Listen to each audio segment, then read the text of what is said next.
United States Senate Foreign Relations Committee will come to order. Good morning, everyone, and welcome, everyone. Today we have important business to do.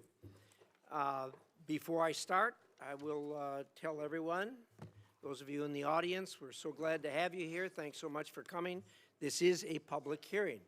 It is also the official business of the United States of America, and as a result of that, the committee has a zero-tolerance policy for interruptions or for attempts by anyone in the room to communicate with somebody up here or the witness. So as a result of that, if you do disrupt, you will be arrested. You'll be banned for a year. However, I'm told that we have some guests today who have completed their ban and are back with us again today. We hope you've had the time to think about your indiscretions and will behave yourself today. If you don't, as a persistent violator, you'll be banned for 3 years this time. So in any event, welcome to everyone, and certainly Secretary Rubio, we're glad to have you here, and welcome back. The new co-pilot I got, Pete, is doing just fine in the seat you used to sit in, and I'm glad to have him. Thank you so much for being here. We were a little afraid we were going to lose you to the Miami Dolphins there for a while, but I guess that went a different direction, so it's certainly our gain.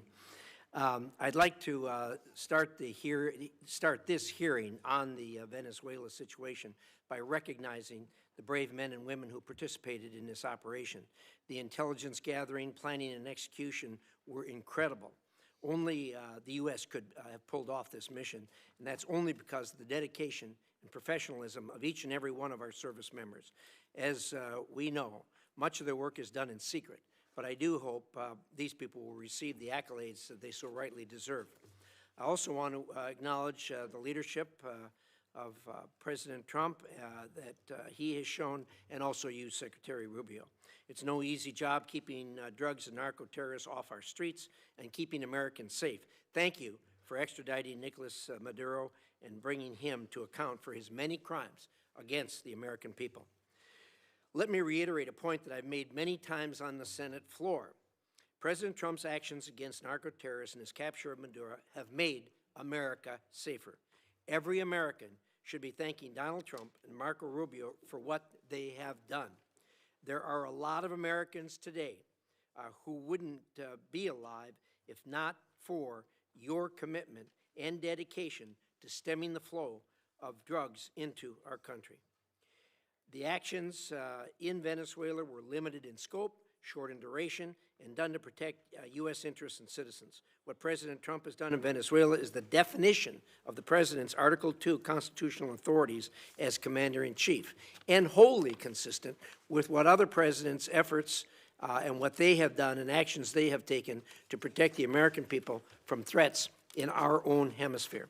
In fact, President George H.W. Bush authorized similar, but much broader and more extensive military operations to arrest and bring Panama's Manuel Noriega to the United States to stand trial for drug-related charges. In that case, President Bush deployed more than 9,000 troops into Panama for more than a month. At the time, all leaders of the Senate, including Democrats, praised that move. Unlike in Panama, President Trump authorized a much more limited military action in Venezuela, with only about 200 troops inside the country for a couple of hours and a firefight that lasted less than 27 minutes, with no loss of life on the United States side, but significant casualties on the other side. This military action was incredibly brief, targeted, and successful. When bad guys are in the business of flooding drugs into the United States, drugs that kill our children, hurt our country, violate U.S. laws, and destabilize our hemisphere, then they'll have to be held to answer for those actions, and that's what's being done now. Maduro was not recognized as a legitimate leader of Venezuela by President Trump, or even by President Biden, or by most of the international community. It is a service to the world that this illegitimate leader is no longer in power. Now the United States has a tremendous opportunity before us in Venezuela. Because of the complexity of this operation, there has been some confusion as to how it will be done. I've been impressed by the way you, Secretary Rubio, have explained the plan to me going forward right from the start. It is clear and it's doable. I know you'll lay that out for us here today. Venezuela's natural resources have frequently been used to bolster the economy of our adversaries, especially China. Through President Trump's actions, we have effectively cut off that supply, giving the United States tremendous leverage. After our lengthy engagements in the Middle East in years past, many Americans are rightfully concerned about so-called forever wars. I know this administration is laser-focused on avoiding those experiences. With Nicolas Maduro out of power, the United States has the opportunity to better protect America by bringing stability to Venezuela. The country has a history of democracy, capitalism, and a respect for human rights. It is only during the last two dictatorships that it has lost these attributes. The Venezuelan people are not strangers to these concepts and long to have them reinstated. They have you and the President Trump to thank for giving them another chance. It is all our hope that the Venezuelan people will soon be able to hold free and fair elections for their leaders. To get there, Venezuela may require U.S. and international oversight to ensure these elections are indeed free and fair, unlike their most recent elections. Secretary Rubio, thank you for being here today. I look forward to a productive discussion, and with that, I'd like to hear the distinguished ranking member's views on these matters. Senator Shaheen. Thank you, Mr. Chairman. Welcome back, Secretary Rubio. Thank you for being here. I certainly agree with the chairman in terms of his comments relative to Nicolas Maduro. He was bad for Venezuela, he was bad for the region, and he was bad for the United States. I think the question we have to ask now is, was the raid to arrest him worth the cost? And I also share the chairman's admiration for the military operation that took him out. But the U.S. naval blockade around Venezuela and the raid have already cost American taxpayers hundreds of millions of dollars. Outside estimates are as high as $1 billion. And yet, the Maduro regime is essentially still in power. All the same people are running the country. Maduro's vice president, now the interim president, has taken no steps to diminish Iran, China, or Russia's considerable influence in Venezuela, one of the reasons that has been given for the mission.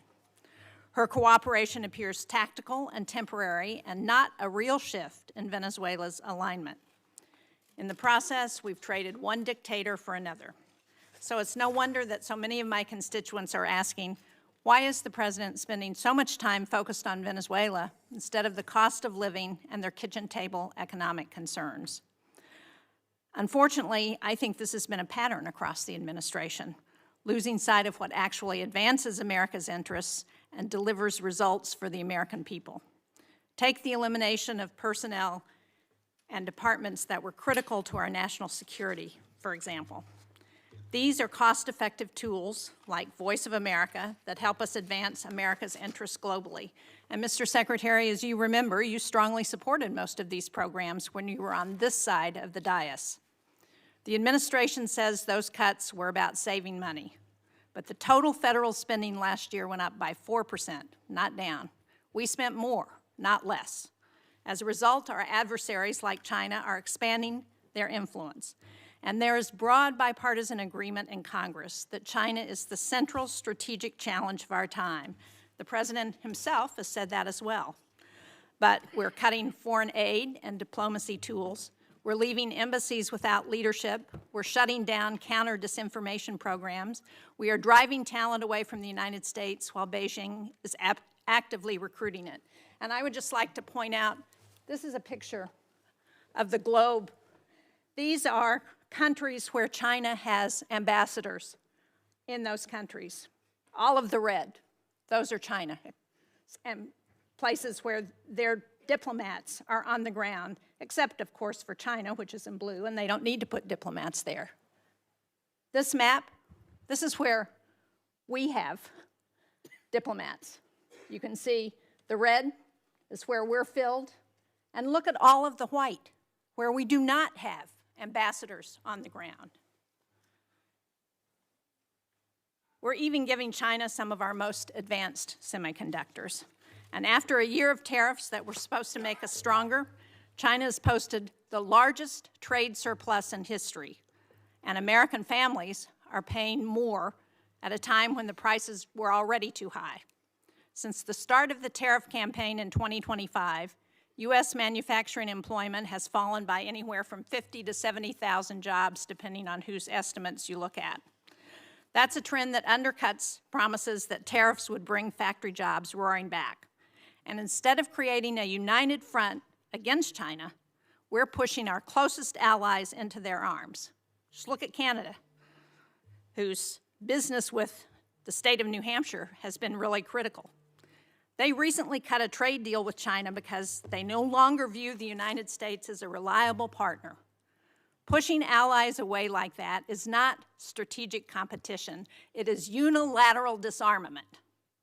We see the same gap between rhetoric and reality in how this administration deals with other authoritarian regimes. At a time when Iran is violently cracking down on protests, the U.S. is coming to agreements to deport Iranians in this country back to Iran, people who will face persecution and interrogation by Iranian security forces. And yet President Trump told the Iranian people that help was on the way. But the United States has largely stood on the sidelines as the situation has deteriorated.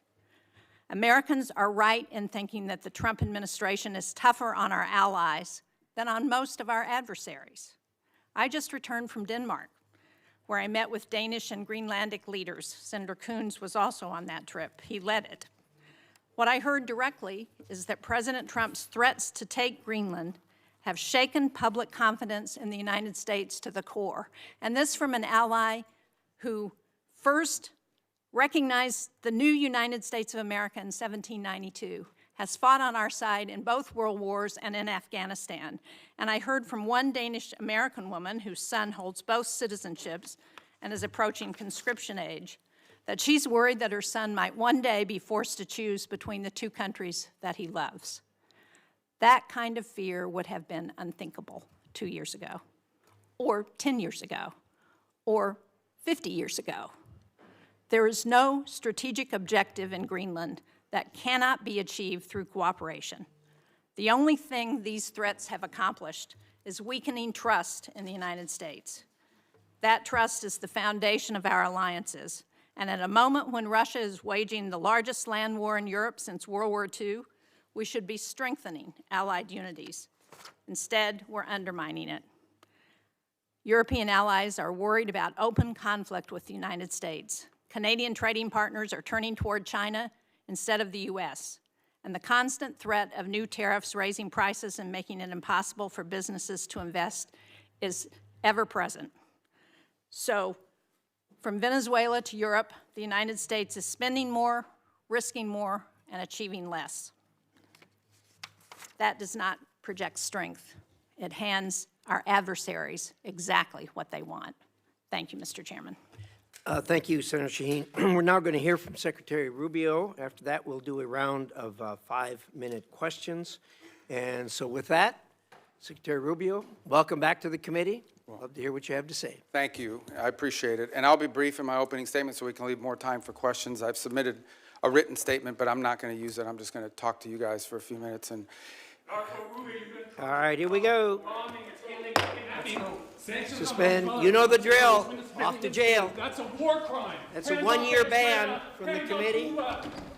Anyone who is a persistent violator will be banned for 3 years. So don't know whether the guy falls in that category. Looks like it. I hope after 3 years he'll find a more productive means of employment. Secretary Rubio, we have 2 hearings a week. You know, you seem to have a more robust following than most of our witnesses that come before us. But anyway.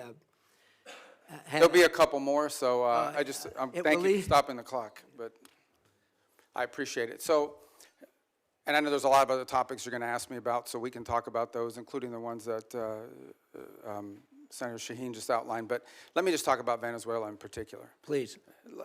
I think we can talk, if you want. I'm sure your questions will be about what happened before and led up to in the operation. I want to focus my comments this morning on what happens now and moving forward, because you're going to ask about the going back.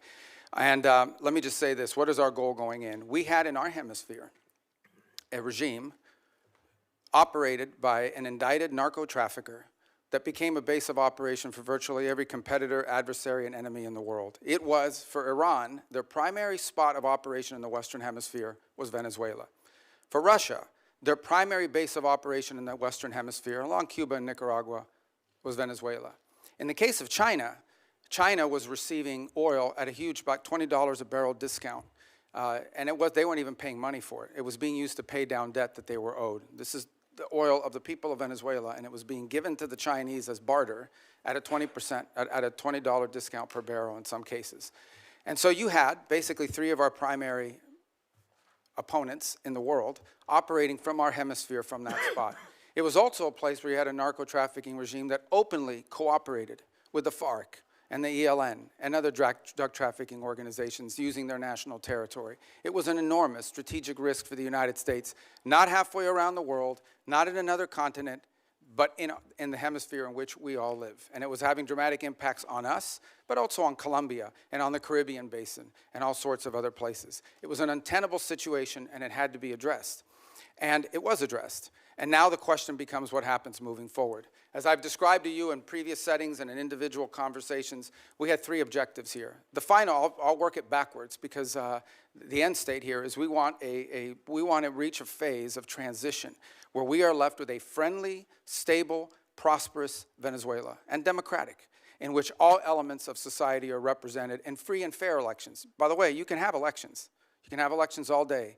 But if the opposition has no access to the media, if opposition candidates are routinely dismissed and unable to be on the ballot because the government, those aren't free and fair elections. That's the end state that we want. Free, fair, prosperous, and friendly Venezuela. We're not going to get there in 3 weeks. It's going to take some time. And so objective number one was stability. In the aftermath of the removal of Maduro, the concern was what happens in Venezuela. Is there civil war? Do the different factions start going at each other? Are 1 million people crossing the border into Colombia? All of that has been avoided. And one of the primary ways that it has been avoided is the ability to establish direct, honest, respectful, but very direct and honest conversations with the people who today control the elements of that nation, meaning the law enforcement, the government apparatus, et cetera. And one of the tools that's available to us is the fact that we have sanctions on oil. There is oil that is sanctioned that cannot move from Venezuela because of our quarantine. And so what we did is we entered into an arrangement with them. And the arrangement is this. On the oil that is sanctioned in quarantine, we will allow you to move it to market. We will allow you to move it to market at market prices, not at the discount China was getting. In return, the funds from that will be deposited into an account that we will have oversight over. And you will spend that money for the benefit of the Venezuelan people. Why was that important? Venezuela was running out of storage capacity. Okay? They were producing oil, they were drilling oil, they had nowhere to put it. They had nowhere to move it, and they were facing a fiscal crunch. They needed money in the immediacy to fund the police officer, the sanitation workers, the daily operations of government. And so we've been able to create a short-term mechanism. This is not going to be the permanent mechanism, but this is a short-term mechanism in which the needs of the Venezuelan people can be met through a process that we've created where they will submit every month a budget of this is what we need funded. We will provide for them at the front end what that money cannot be used for, and they've been very cooperative in this regard. In fact, they have pledged to use a substantial amount of those funds to purchase medicine and equipment directly from the United States. As in fact, one of the things they need is dilutin, depending how you want to pronounce it. And that basically is the light crude that you need to mix with their heavy crude in order for the oil to be able to be mixed and moved. They used to get 100% of that from Russia. They are now getting 100% of that from the United States. So we're using that short-term mechanism both to stabilize the country, but also to make sure that the oil proceeds that are currently being generated through the licenses we'll now begin to issue on the sanctioned oil goes to the benefit of the Venezuelan people, not to fund the system that existed in the past. The second is a period of recovery, and that is the phase in which you want to see a normalized oil industry. Again, look, we've got plenty of oil. There's plenty of oil all over the world. Canada produces heavy crude, so it's not like Venezuela's oil is unique in that regard, despite the fact they have the largest known reserves in the world. It's not irreplaceable. But we understand that that is the lifeline. Their natural resources are going to allow Venezuela to be stable and prosperous moving forward. And so we have created what we hope to do is transition to a mechanism that allows that to be sold in a normal way, a normal oil industry, not one dominated by cronies, not one dominated by graft and corruption. To that end, the authorities there deserve some credit. They have passed a new hydrocarbon law that basically eradicates many of the Chavez-era restrictions on private investment in the oil industry. It probably doesn't go far enough to attract sufficient investment, but it's a big step from where they were 3 weeks ago. So that's a major change. We can address some of the other components, but I'll run out of time. But one of the parts of the transition phase, or the recovery phase, is beginning to create space for different voices inside of Venezuelan politics to have an ability to speak out. Part of that is the release of political prisoners. By some estimates, up to 2,000. They are releasing them. They are releasing them probably slower than I would like them to, but they are releasing them. And in fact, you're starting to see some of the people being released beginning to speak out and participate in political life in the country. We have a long ways to go. Look, we can talk in more detail about all of these things. Suffice it to say, I'm not here to claim to you this is going to be easy or simple. I am saying that in 3.5, almost 4 weeks, we are much further along on this project than we thought we would be, given the complexities of it going into it. And I recognize that it won't be easy. I mean, look, at the end of the day, we are dealing with people over there that have spent most of their lives living in a gangster paradise. So it's not going to be like from one day to the next, we're going to have this thing turn around overnight. But I think we're making good and decent progress. It is the best plan, and we are certainly better off today in Venezuela than we were 4 weeks ago. And I think and hope and expect that we'll be better off in 3 months, in 6 months, in 9 months than we would have been had Maduro still been there. So thank you. Well, thank you, Secretary Rubio. We'll now do a round of questions, 5 minutes each. I'd like to start, and I'd ask you to go, I understand we're not in a classified setting, but I think a lot of people had no understanding of the groundwork that was done before the actual action took place. I was incredibly impressed with what you told me about how you, the President, negotiated with parties there on the ground, particularly the parties who were going to be in charge after Maduro was removed. And I wonder if you could talk about that for a minute, understanding that we aren't in a classified setting. And I'd like to, if you could, say a few things about it. Well, one of the things I've come to maybe more fully appreciate than I didn't when I was here in the Senate was the number of contingencies that the Department of War plans for all over the world. The overwhelming vast majority of them will never come to fruition, but there's all kinds of contingencies that are planned for.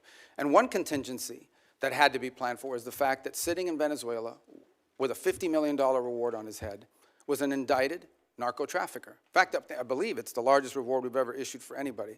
I would remind everybody the Biden administration had a $25 million reward on an indicted narco trafficker, the same person. And so, multiple administrations from both parties have wanted this man arrested.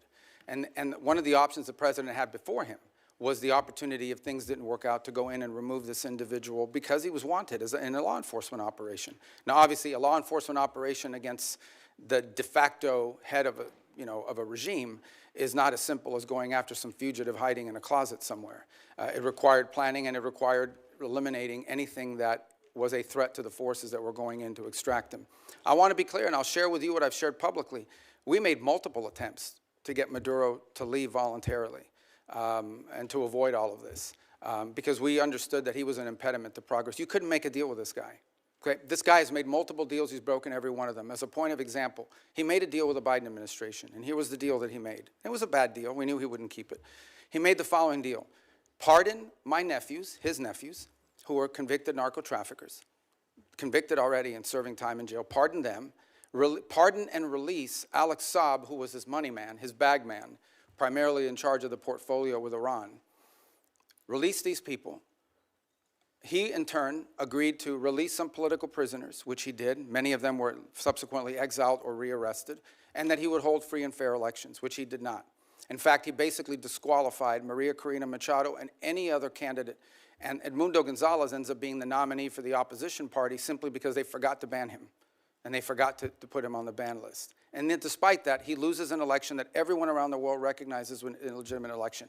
So he's made previous deals. In fact, he's broken so many deals, not even the Vatican has been willing to interact with Maduro in the past because he's broken so many of these deals. He's just simply not a guy you can make a deal with. He had no intent of keeping it. What he wanted to do was tap us along and buy 3 years of time until he could deal with a new administration that he thought may be more favorable, et cetera. He was an impediment to progress. None of the things we're talking about now, not the release of political prisoners, not the transition of the oil industry to a legitimate oil industry, not the erosion of Iranian, Russian, or Chinese influence. None of these things would have been possible as long as Maduro was there. And so this was one option that was available to the president after exhausting every other option to remove this individual from the scene.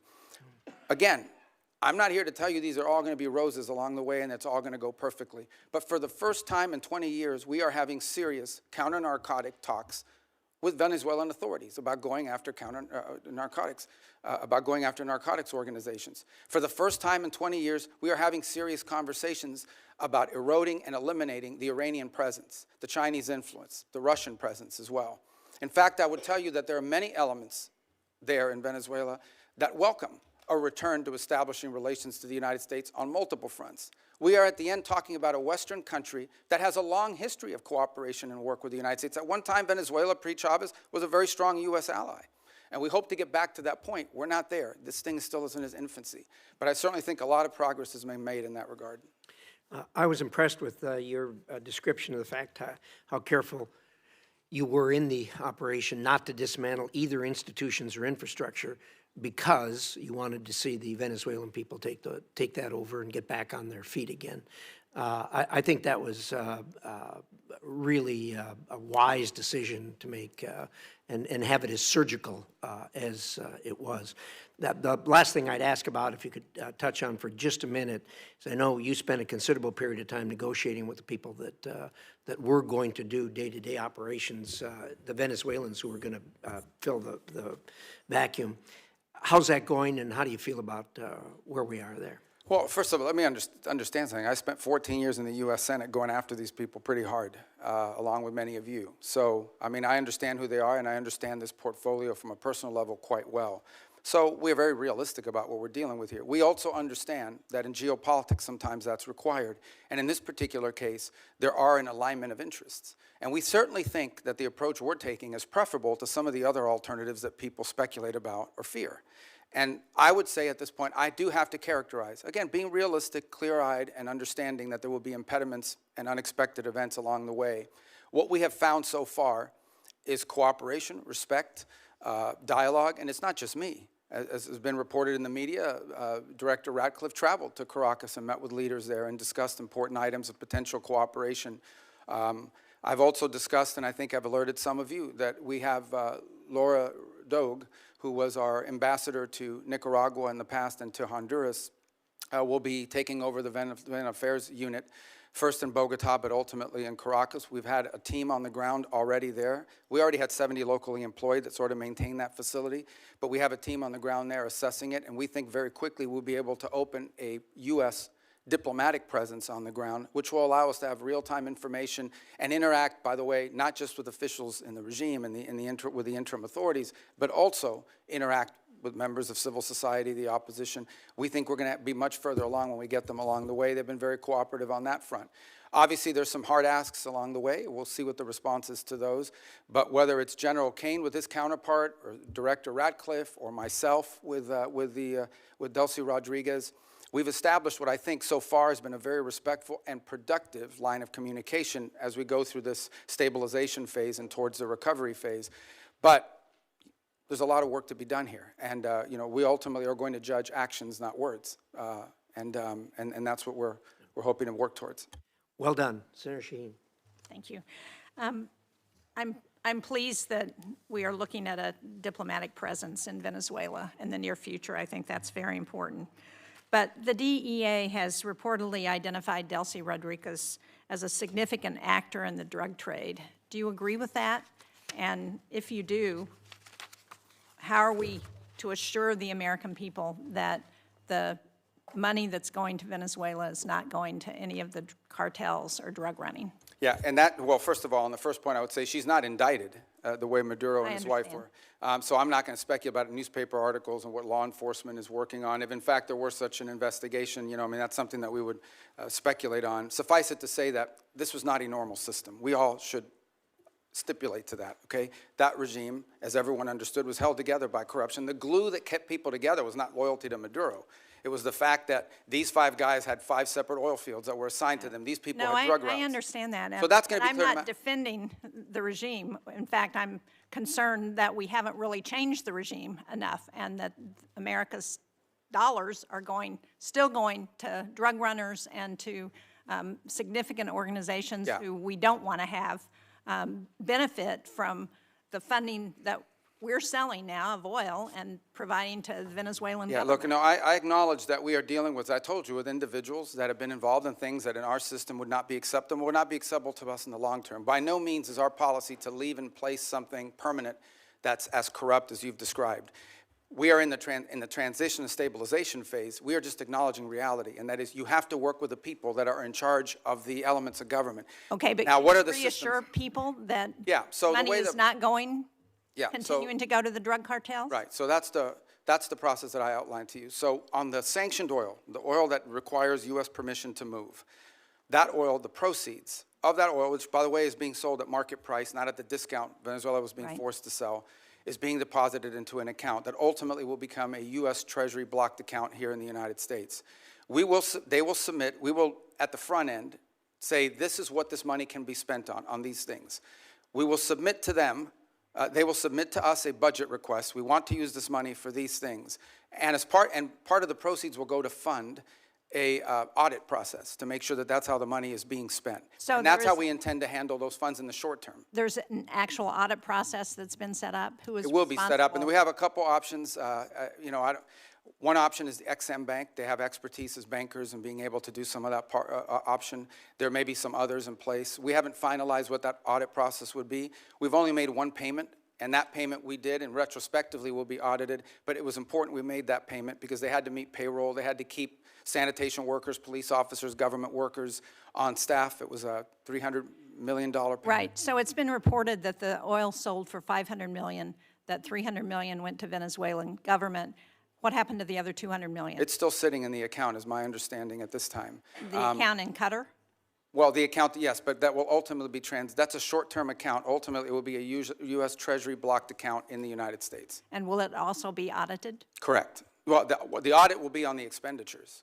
At the front end, we'll tell them this is what the money can be spent on. Again, I'm not talking about all the other revenues the Venezuelan government may have. We're talking about the revenues from the sanctioned oil. At the front end, we will say this is what the allowable expenses are. And then they will agree to fund, as part of the overall cost, they will pay for and fund an audit system acceptable to us to ensure that that's how the money was spent. And can you report to this committee once that audit system is set up? Oh, absolutely, yeah. I'd like to change the topic in my short time that I have left, because when you were a member of this committee, you authored legislation to prevent President Trump from unilaterally leaving NATO, you and Senator Kaine. Do you still believe that the U.S. benefits from NATO? We do. I mean, the problem, but NATO needs to be reimagined as well in terms of the obligations. And this is not new to this president. Multiple presidents have complained about it. I think agree. this president just complains about it louder than other presidents. Well, I'm just trying to be get a clear answer on where this administration stands relative to NATO, because it's been a very fuzzy message over the last year. And do you agree that we're stronger in confronting China when we do so with like-minded partners, and that China is still the #1 threat that we face in the United States? Yeah, but our like-minded partners have to have capability, and that's been part of the problem, is the erosion in European defense capabilities, because they've taken vast amount of the monies that these are rich countries. And because of the NATO umbrella, it gave them the flexibility to spend a tremendous amount of their revenues on social programs and not on defense. Now, maybe that trend line will begin to change. Well, but it's it already needs to begun to change, frankly, and thanks. And I think the president deserves credit for that, for the fact that there is now a commitment for 5% of GDP to be spent on defense.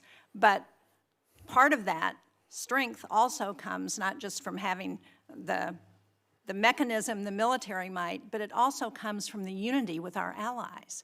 And to the extent to which that unity is undermined, like the talk about Greenland and antagonizing Denmark, then it undermines NATO's ability. And the only people who are excited about that are Vladimir Putin and President Xi. Yeah, well, I would say that I think our alliances in NATO ultimately are something that's going to work out. Our partners understand the importance of the U.S. presence in NATO. Without the U.S., there is no NATO. And we understand that in order for NATO to be stronger, our partners need to be stronger. And one of the things we've explained to our allies in NATO is the United States is not simply focused on Europe. We also have defense needs in the Western Hemisphere. We have defense needs in the Indo-Pacific. And it will require us. We may be the richest country in the world, but we don't have unlimited resources. And as we reassign Exactly why we want to have allies and partners to help us as we're looking at conflicts around the world. And when we antagonize our allies and partners, and when we send Canada to do a trade deal with China instead of coming to New Hampshire or the United States, it weakens our ability to confront our adversaries. Yeah, but our allies have to be two things. They have to be willing to step up, but they also have to be capable of stepping up.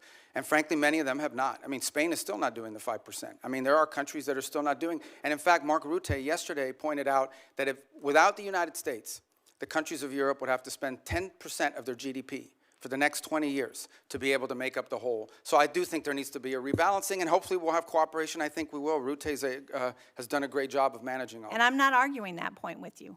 As I said, I agree with what the President has asked of our European allies. What I'm arguing with you about is that his rhetoric is undermining NATO and our partnerships with our allies, and that's a problem. Thank you, Mr. Chairman. Thank you, Senator Shaheen. Senator Ricketts. Thank you, Mr. Chairman. Thank you, Mr. Secretary Rubio, for being here. So some of the comments from my colleagues on the other side of the aisle are difficult to square with the record. The goalposts didn't move, nor did Maduro change. The only thing that changed was President Trump acted on what members of both parties said needed to happen. And did so, by the way, with an operation that will go down in history as one of the most impressive and tactically proficient to be ever carried out. So, Secretary Rubio, I'd like to get your response to a few yes or no questions. I know that's typically not your nature, but please bear with me here a moment, okay? All right, let's hear them first. I hate game shows. Go ahead. For years, the United States had a standing bounty on Nicolas Maduro, correct? Have what, I'm sorry? A standing bounty on Nicolas Maduro. Oh, yes. And this bounty was increased by both the Biden and Trump administrations, correct? Correct. And despite that bounty, did Maduro remain in power? Yes. Did he continue to support drug traffickers? Oh, yes. Was Operation Absolute Resolve a law enforcement operation supported by the military? It was. Did that operation successfully remove Maduro and his wife, and they were taken into custody? Yes. Great questions. Thanks. Were any service members, law enforcement officers killed in that operation? Not any of ours. None of ours, right. Has there largely been a broad support across Latin America for Maduro's removal? Yes. And is the United States better off with Nicolas Maduro in custody? Yes, and Venezuela too. Right. I realize that you'll hear differing views during this hearing, but I want to at least offer my personal congratulations to you and everybody who helped carry this out, because the world is better off without Nicolas Maduro. A few weeks ago, you briefed the Senate on your three-phase plan. You've been talking about it here today on stabilization, recovery, and the transition in Venezuela. Is there anything this Congress can do to be helpful in executing on that plan? There will be in time, there's no doubt about it. On the stabilization front, you know, in order to stabilize it, for example, we're going to have to begin to provide some licenses through OFAC. So as an example, if a company wants to go down and explore the opportunity to do some economic activity in Venezuela, they will require a license from Treasury to be able to do that. And so that doesn't require congressional action, but I wanted you to be aware of it when you start to see some of these things. Some of these are just exploratory. The second is, I think in time, look, Venezuela is a very wealthy country. This is not a country that's going to require money from the United States to rebuild, to stabilize, to transition. It really isn't. It has the ability to be, and it has been historically, the wealthiest country in the Western in Latin and South America, in many cases. The problem is that the wealth of the country was being stolen. And so part of both the recovery and the transition phase is ensuring that you leave in place a prosperous, free, democratic, allied with the United States and friendly, but also prosperous Venezuela, where the resources of the country are being done responsibly, are being utilized responsibly and to the benefit of the people and their economy. So in time, I imagine we will be coming back to you with specific legislation that may be required to assist in that function. But we don't expect that this is going to require any spending on our part. On the contrary, unlike many of the other parts of the world we've gotten involved, Venezuela we're not spending any money in Venezuela right now other than whatever it costs to stand up our embassy. Let me switch gears on you a little bit. One of the common criticisms after Maduro's capture was that this would incentivize communist China to take similar actions in Taiwan. In my opinion, this couldn't be further from the truth. For starters, communist China doesn't care about international law or norms. They've demonstrated that repeatedly. Just ask the Philippines. Nor does it believe in international law even applies to Taiwan. But most importantly, Xi Jinping's calculus on whether to take kinetic action against Taiwan rests solely on whether or not he believes he will be successful or not. In this sense, the tactical proficiency displayed during Operation Absolute Resolve may have actually given Xi more pause to take than in taking action in Taiwan. Because despite its massive military buildup, the PLA continues to lack the experience so clearly on display that the United States demonstrated in Maduro's capture.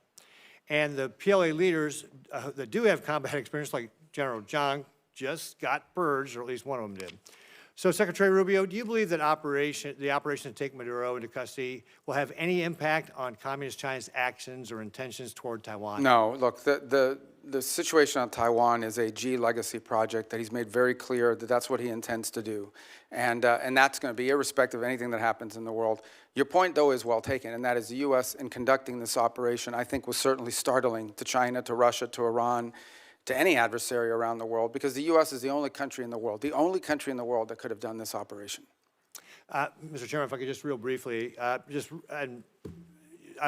mentioned General Zhang getting purged here. He was obviously a very important official in China. Can you share with us just your assessment on what that means, that Xi just purged one of these? Well, this is, I think, part of a pattern we've seen over the last few years, which is a purge of leaders in their military. They're spending a lot of money on their military, and obviously some of these guys are stealing that money, and they're trying to address that. So it's an issue internally in their system. They're obviously not sharing with us or talking to us in depth about any of that, but it's certainly something we watch with interest. Great. Thank you, Mr. Chairman. Thank you, Senator Ricketts. Senator Coons. Thank you, Mr. Chairman. Thank you, Secretary Rubio. Good to be with you again. My basic question is, what are we doing here? What is the point? What is the goal of this hearing? How do I know? As you know well, having served on this dais alongside me for 14 years, this is an oversight hearing. And the point, the purpose of oversight is to encourage, if necessary, to compel consultation between the administration and Congress. And I just wanted to raise with you at the outset, of course the Commander-in-Chief has, under Article 2, the power to defend the American people against an imminent threat or an incoming attack. How else could we be kept safe? But our Article 1 power requires consultation. I'll agree with all of my colleagues. Nicolas Maduro is a bad guy. He was indicted. There was a bounty on his head over several administrations. His removal, flawlessly executed by American troops, thankfully none of them hurt, did cost the lives of 75 to 100 Venezuelans and Cubans, was a dangerous and high-risk maneuver. I am glad that it ended as well as it possibly could. But the point here that I want to make first is that it was rehearsed for months. The administration had a number of contingencies it was trying to navigate through. But over the course of months, when the administration was taking strike after strike after strike against drug trafficking boats, in several instances where senior leaders of the administration briefed this committee and others, we were told that military action to remove Maduro was not on the table, that the campaign to try and deter drug trafficking was not going to include the exact military action that followed. Yet it was being rehearsed. If there was time to practice, there was time to consult. And consulting with Congress is not just some high-minded principle, not some abstract thing, not a nice to have.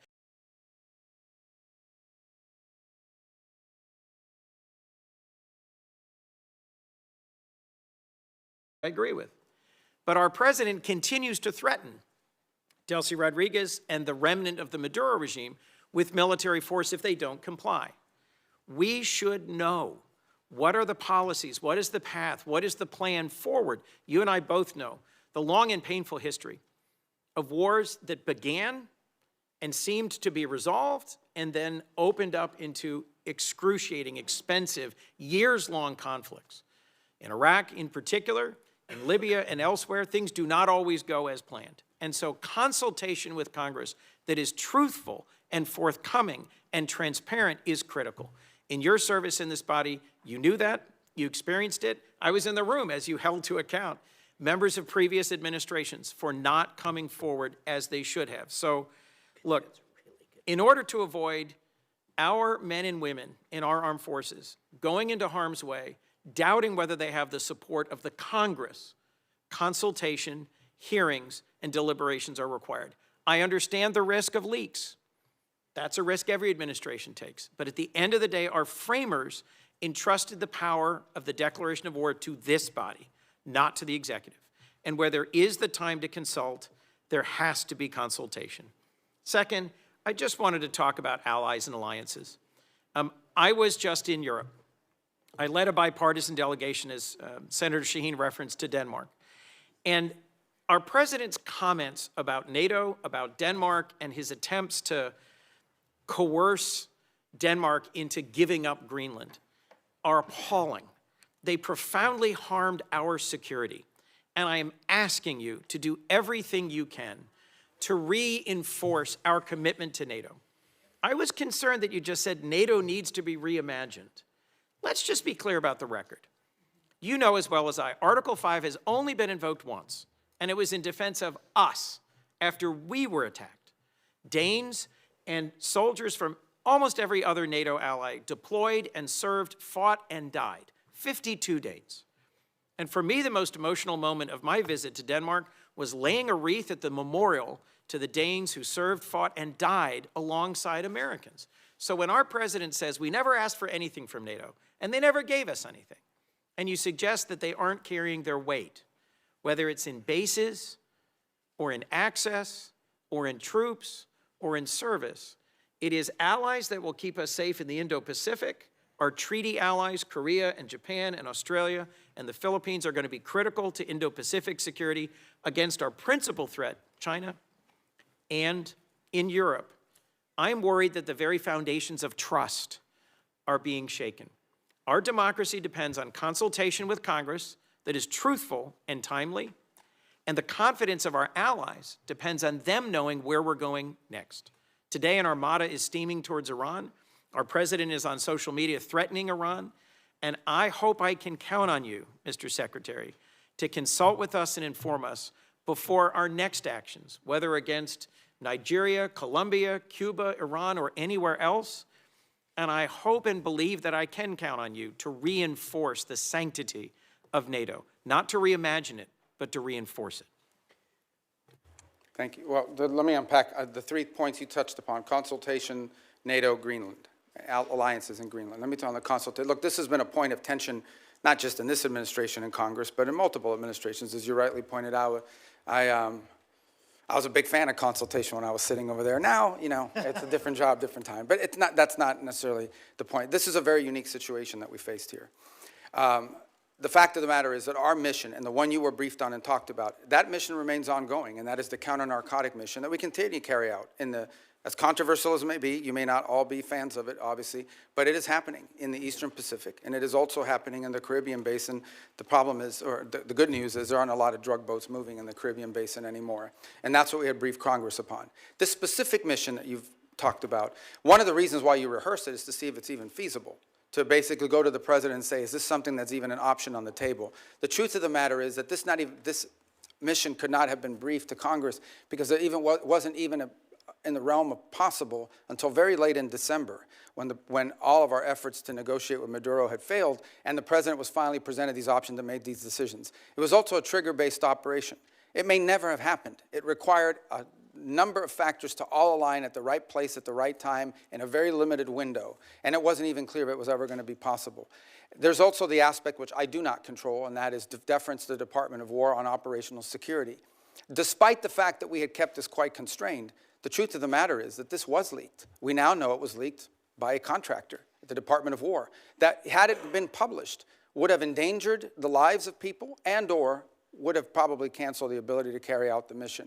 So this is a real tension, and one that I'm doing the best I can to try to manage within the constraints of two things: operational security and also decisions being made.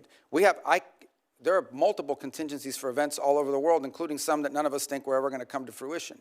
And in this particular case, one of the reasons why you rehearse these things in advance is to know whether it's even possible. Is this even doable?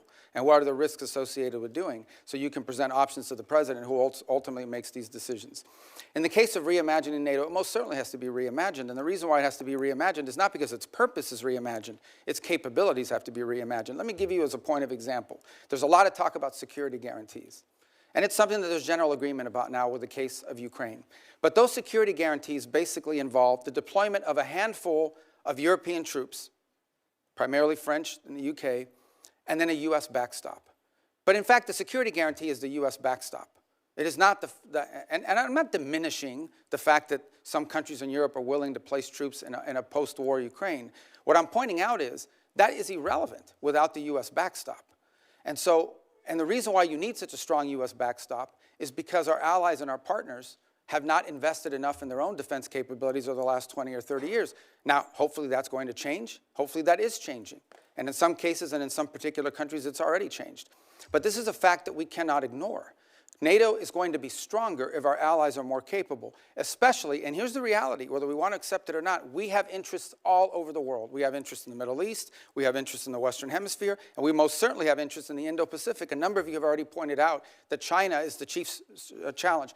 We can't have the same soldiers or the same ships in both Europe and in the Indo-Pacific. We have to pick. No matter how many ships we build, no matter how many capabilities we grow, we're going to have to make these adjustments. And the stronger our partners are in NATO, the more flexibility the United States will have to secure our interests in different parts of the world. That's not an abandonment of NATO. That is a reality of the 21st century and the world that's changing now. In the case of Greenland, I'll say we're in a good place right now. We had excellent meetings with the Secretary General of NATO. In fact, even as I speak to you now, there'll be some technical level meetings between us and our partners in Greenland and Denmark on this issue. And I think we have in place a process that's going to bring us to a good outcome for everybody. The President's interest on Greenland has been clear. It's a national security interest. It's a long-standing interest that predates this administration. It's one that our allies acknowledge is real. I think we're going to get something positive done. We're going to begin that process in a very professional, straightforward way. It begins today, and it'll be a regular process. We're going to try to do it in a way that isn't like a media circus every time these conversations happen, because we think that creates more flexibility on both sides to arrive at a positive outcome. And I think we're going to get there. And I thought it was noteworthy and important that despite your concerns, the President at his speech in Davos made very clear that the United States was not going to use force or military force in Greenland. So I think we're going to wind up in a good place. We got a little bit of work to do, but I think we're going to wind up in a good place. And I think you'll hear the same from our colleagues in Europe very shortly. Mr. Secretary, the Gang of Eight has never leaked. Senator. It is critical that you consult with Congress. For us to be safe, our allies have to trust us. And for this committee to do our work, we have to trust you. Let's work together to restore that. Thank you, Senator Coons. Senator McCormick. Mr. Secretary, thank you for being here. Defending American interests in the face of Russian, Iranian, and Chinese encroachment in the Western hemispheres, it's a key to the Trump corollary of the Donroe Doctrine. But Venezuela's new interim leader, in her public commentary at least, defends their ties to Russia, Iran, and the PRC, and had said this week had enough of U.S. interference. So beyond the oil leverage, which you talked about in your testimony, what steps is the administration taking to demand from the interim government, to put incentives in place, to ensure that they prevent malign actors, foreign terror organizations, and so forth from continuing to have influence and safe haven in Venezuela? Yeah, it's two. I mean, yes, there's leverage, and I wouldn't just say oil. I think anything that's sanctioned in Venezuela, will, in order for them to normalize it, will require cooperation with the United States. But it's not just leverage, it's also their national interest. It's an alignment of their interest. The truth of the matter is that the United States will be a far better partner for a future Venezuelan government that's free and democratic, and even for the current authorities, than some of the partners they've signed up with now. Frankly, we think it's not in Venezuela's interest to have an Iranian presence or the sale of Iranian weaponry or anything like that into their country. So I think there's alignment there. We think and can argue that some of these criminal elements, which they've allowed to act with impunity in parts of their country, is a deal with the devil. In the short term, it provided revenues to some corrupt regime officials, but in the long term has created real destabilization, not for just them, by the way, but also for Colombia. Just understand something. The FARC dissidents and the ELN operate with impunity from Venezuelan territory. They control Venezuelan territory. Yeah. And some of that was through deals with individuals aligned with the regime because they made money off of that. But we don't think that's in the long-term interest. Do they agree? And what's been expressed to us by leaders of the interim authorities is that they agree. And now we're going to test it. Despite the public commentary, there's a recognition, you think, and progress. Look, we all have politics. Yeah. Even in places like that. Suffice it to say what I've said from the very beginning, and that is we are going to judge based on actions, not words. And that's going both ways. You can tell us you're going to do all these great things. If you don't do them, you didn't do them. Or you can say, I'm not going to do these great things, but if you do them, you did them. Good. And I think we can point to some things now that show you, just as an example. Think about it. Within 2.5 weeks of Maduro's removal, they passed reforms to the hydrocarbon laws, which basically roll back many of the Chavez-era restrictions on private ownership and investment in their country. It doesn't go far enough. It probably needs to do more, but that's extraordinary. That never would have happened 2 or 3 weeks ago. It certainly wouldn't have happened if Maduro was still there. So I think these are signs of progress. Do they still have political prisoners? They do. But many are increasingly being released every single day, and some are actually being released and beginning to speak out again. And we're going to watch very closely how they're treated and how that happens, because that'll be part of how we judge them and their actions. You touched on my second question, which is this long history of very sordid history for outside investors coming into Venezuela. And the president and you had a meeting with our energy leaders in the Oval Office to talk about the opportunity to invest. And there was, worries about the safety of investing.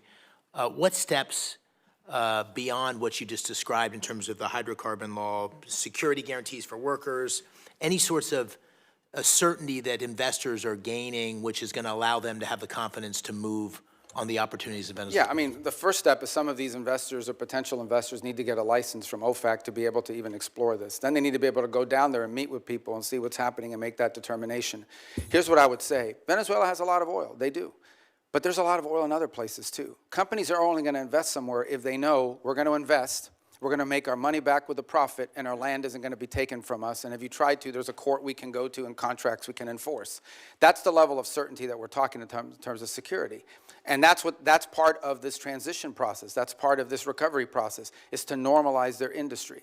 Because if not, they'll just invest the money in Guyana, or they'll just invest the money in some other part of the world that has oil. They're not going to risk it. So it's to their benefit to have set up a normal, transparent process that encourages foreign investment, not just in oil, by the way, and other natural resources, but in other sectors of their economy.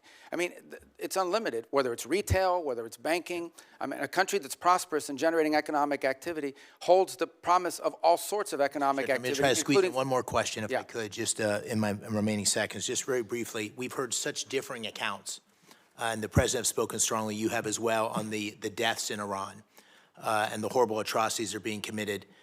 Can you give us some sense of, we see reports of thousands, tens of thousands. What's the State Department's best estimate of what's happened on the ground? Well, in the thousands for certain. And look, I think regimes, including that one in Iran, have learned that when you start shooting people in the head with snipers, it's effective. I mean, it works, and they've done it, and it's horrifying. And that's what we've seen. That regime is probably weaker than it has ever been. And the core problem they face, unlike the protests you saw in the past on some other topics, is that they don't have a way to address the core complaints of the protesters, which is that their economy's in collapse. And the reason why there's economies in collapse is because they spend all their money and all their resources building weapons and sponsoring terrorist groups around the world instead of reinvesting it back into their society. And as a result, have taken on massive global sanctions, which has isolated their economy and their country. And so that's what the Iranian people are demanding, is that they stop doing that and start caring about them and get these sanctions off them. And this regime is unwilling to do it. So the core challenge is the protests may have ebbed, but they will spark up again in the future, because this regime, unless they are willing to change and or leave, have no way of addressing the legitimate and consistent complaints of the people of Iran who deserve better. Very good. Thank you. Thank you. Senator Murphy. Thank you very much, Mr. Chairman. Listen, I think the scope of the project that you are undertaking in Venezuela is without precedent. You are taking their oil at gunpoint. You are holding and selling that oil, putting for now the receipts in an offshore Middle Eastern account. You're deciding how and for what purposes that money is going to be used in a country of 30 million people. I think a lot of us believe that that is destined for failure. And I know that you're telling us today just to be patient, but a month later, we have no information on a timetable for a democratic transition. Maduro's people are still in charge. Most of the political prisoners are in jail. And by the way, those that have been let out have a gag order on them from the government. The opposition leader is still in exile. This looks already like it is a failure. You say you're in serious talks, but as you note, the Venezuelans are great at being in serious talks. They almost never deliver. So I'm just going to give you my three questions and hope that you'll answer them, because I do think we want to try to understand how to judge the efficacy of this as time goes on, because I worry you won't be back before this committee anytime soon, and to understand whether this is just facilitating corruption, both in Venezuela and here at home. So here are my three questions. First, reports are that you've given no-bid licenses to 2 companies to sell Venezuela's oil. One of them is a massive donor to the president. To many Americans, that reeks. And so my question is, can you commit that partners for future sales are going to be chosen through a fair, open selection process? Second, if Delcy Rodriguez, who is an unelected leader, the head of Maduro's torture operation, is still in power 6 months from now, does that mean that your policy is a success or failure? How do we judge when we've had enough of Rodriguez? And third, in your testimony, you reserved the right to use force again in the future if the Venezuelan government isn't complying with your requests. So if, for instance, they refused to give you access to the oil in the future, if they said, we're just going to keep it for ourselves, would this cause you to consider military action? And do you concede that if you're using military action simply to try to compel cooperation from the government, you absolutely need congressional authorization for that? So if you can answer those 3 questions. So the first question was about the trading companies. The second is about Delcy still in power 6 months from now. 6 months from now. And the third is on the use of force. Yes. Okay. On the first one, the 2 traders. So here's the problem we faced. The problem we faced in the short term is they had no place to put oil. They were running out of storage capacity for their oil. We had to move that oil to market very quickly. The only way to move it to market very quickly is to plug into these 2 primary trade companies that could sell it in the open market. That is not the permanent outcome here. That is a short-term fix to a short-term problem, which is they were literally storing oil. They brought in tankers and had tankers sitting offshore just to hold their oil. At some point, their capacity to produce was going to be shut down and their ability to generate revenue. So we had to move that oil very quickly. The long-term plan is not those 2 trading companies. The long-term plan is for them to have a normal energy program that sells directly into the market, directly, to refineries and to companies that are exploiting and exploring it. For example, Chevron has operations there that never stopped. They seek to expand those operations. They don't need those trading companies. So those trading companies were a short-term fix for a very acute problem because we wanted to prevent societal collapse because they had no money for revenue. On the second point about her being still in power, look, let me say this, a couple things. This is not unprecedented. I can point to a number of places, Spain, Paraguay, 2 examples of places in which there was a transition, from an autocratic regime to a democratic regime, and it took time. I can't give you a timeline of how long it takes. It can't take forever. It's not even been 4 weeks since Maduro was reduced. A year, 2 Well, I think years? we need to be, let me put it to you this way, we need to be much further along 6 months from now, even 3 months from now. That may not be satisfactory to you, but I'm saying we have to be much further along 3, 4, 5 months. 3 or 4, 5 months from now cannot look like what today looks like. And I think there's acknowledgement on both sides of that. I can probably give you a better answer, and this is not deflecting, when we finally have people on the ground like the ambassador and the team around her on a daily basis that are interacting. Because one thing is for me to pick up the phone and talk to Delcy Rodriguez 3 times a week. Another thing is to have someone on the ground on a daily basis that's following these events, is talking to civil society, but also engaging with interim authorities. But the fact of the matter is that, yes, we want to see quick progress. As you said, it's unprecedented, okay? All I'm saying to you is, before this was stagnant. Before this, we had spent 14 years, you were involved in some of those efforts, 14 years trying to change the dynamic in Venezuela. 13, 12, 11, 10, it was a big part of my career in the Senate was spent on this. This is the first time in over a decade that we see even the glimmer of an opportunity to change conditions. A lot of that will depend on us, but a lot of that will depend on them. And it also will depend on the rest of Venezuelan society. How quickly can we get all these Venezuelans that want to go back to Venezuela and participate in civic and economic life back to Venezuela? That's going to be critical here. We recognize that. So yes, we have to be much further along in 6 months. We expect to be further along. And if we're not, I'll tell you, we'll tell you. On the third point of use of force, look, the president never rules out his options as commander-in-chief to protect the national interest of the United States. I can tell you right now with full certainty, we are not postured to, nor do we intend or expect to have to take any military action in Venezuela at any time. The only military presence you will see in Venezuela is our Marine Guards at an embassy. Okay, that is our goal, that is our expectation, and that is what everything that outlines towards. But if you, that said, if an Iranian drone factory pops up and threatens our forces in the region, the president retains the option to eliminate that threat. I'm asking a more specific question because in your testimony you suggest that you would use force to compel cooperation, for instance, with oil sales. Do you agree that you have to come to Congress to get authorization if you were simply using force to try to compel cooperation? Well, there's two things. There's the there's It seems like under the easy War answer. Powers Act. No, under the War Powers Act, if we're going to be involved in something that's going to put us involved in a sustained way, we have to notify you within 48 hours after the fact, and then if it's going to last longer than 60 days, we have to come to Congress with it. We don't anticipate either of these things having to happen. Everything is moving in a very different trajectory right now. On the other hand, if we tell them we don't want to see drones from Iran, as an example, pointed at the United States or threatening our forces or our presence in the region or our allies' presence in the region, and they refuse to comply with that, the president does reserve the option in self-defense to eliminate that threat. We don't see that, we don't anticipate it, but it could happen. But we hope not. We don't want it to happen. On the contrary, if we had to take military action, it would set us back on all these other things that we're talking about. I can tell you military action is not good for, recovery and transition. That's not what we hope to see. It's certainly not our goal here. But a lot of that will depend on them. But I think it would require the emergence of an imminent threat of the kind that we do not anticipate at this time. But that's not, they get a vote on that too. Senator Barrasso. Thanks very much, Mr. Chairman. Mr. Secretary, great to see you. Congratulations. What you and President Trump have demonstrated in the past year is clearly peace through strength, and I appreciate the leadership from both of you. We've talked a lot about Venezuelan oil. You know, I focus a lot on energy going to China, and 3/4 of all the oil that went from Venezuela out of the country there last year, 75% of it went to China. They got it at deep discounts. Lots of money back to Venezuela through oil for loan deals. Since the start of this blockade, basically Venezuela crude shipments to China have fallen dramatically. Can you assess or talk a little bit about the impact this has on China's broader energy strategy? Just to be clear, it's a quarantine, not a blockade. A blockade is an act of war. It's a quarantine, and it's been very effective in the sense that it's given us this leverage. In fact, can I just add something, and this might be to Senator Murphy's question as well. The Venezuelan authorities are now identifying ships that they want us to grab. In fact, about a week and a half ago, we grabbed one of these ships. That was, because here's what happened in the aftermath of the Maduro. About 5 ships took off without authorization from the Venezuelans, because they were controlled by some network in the country.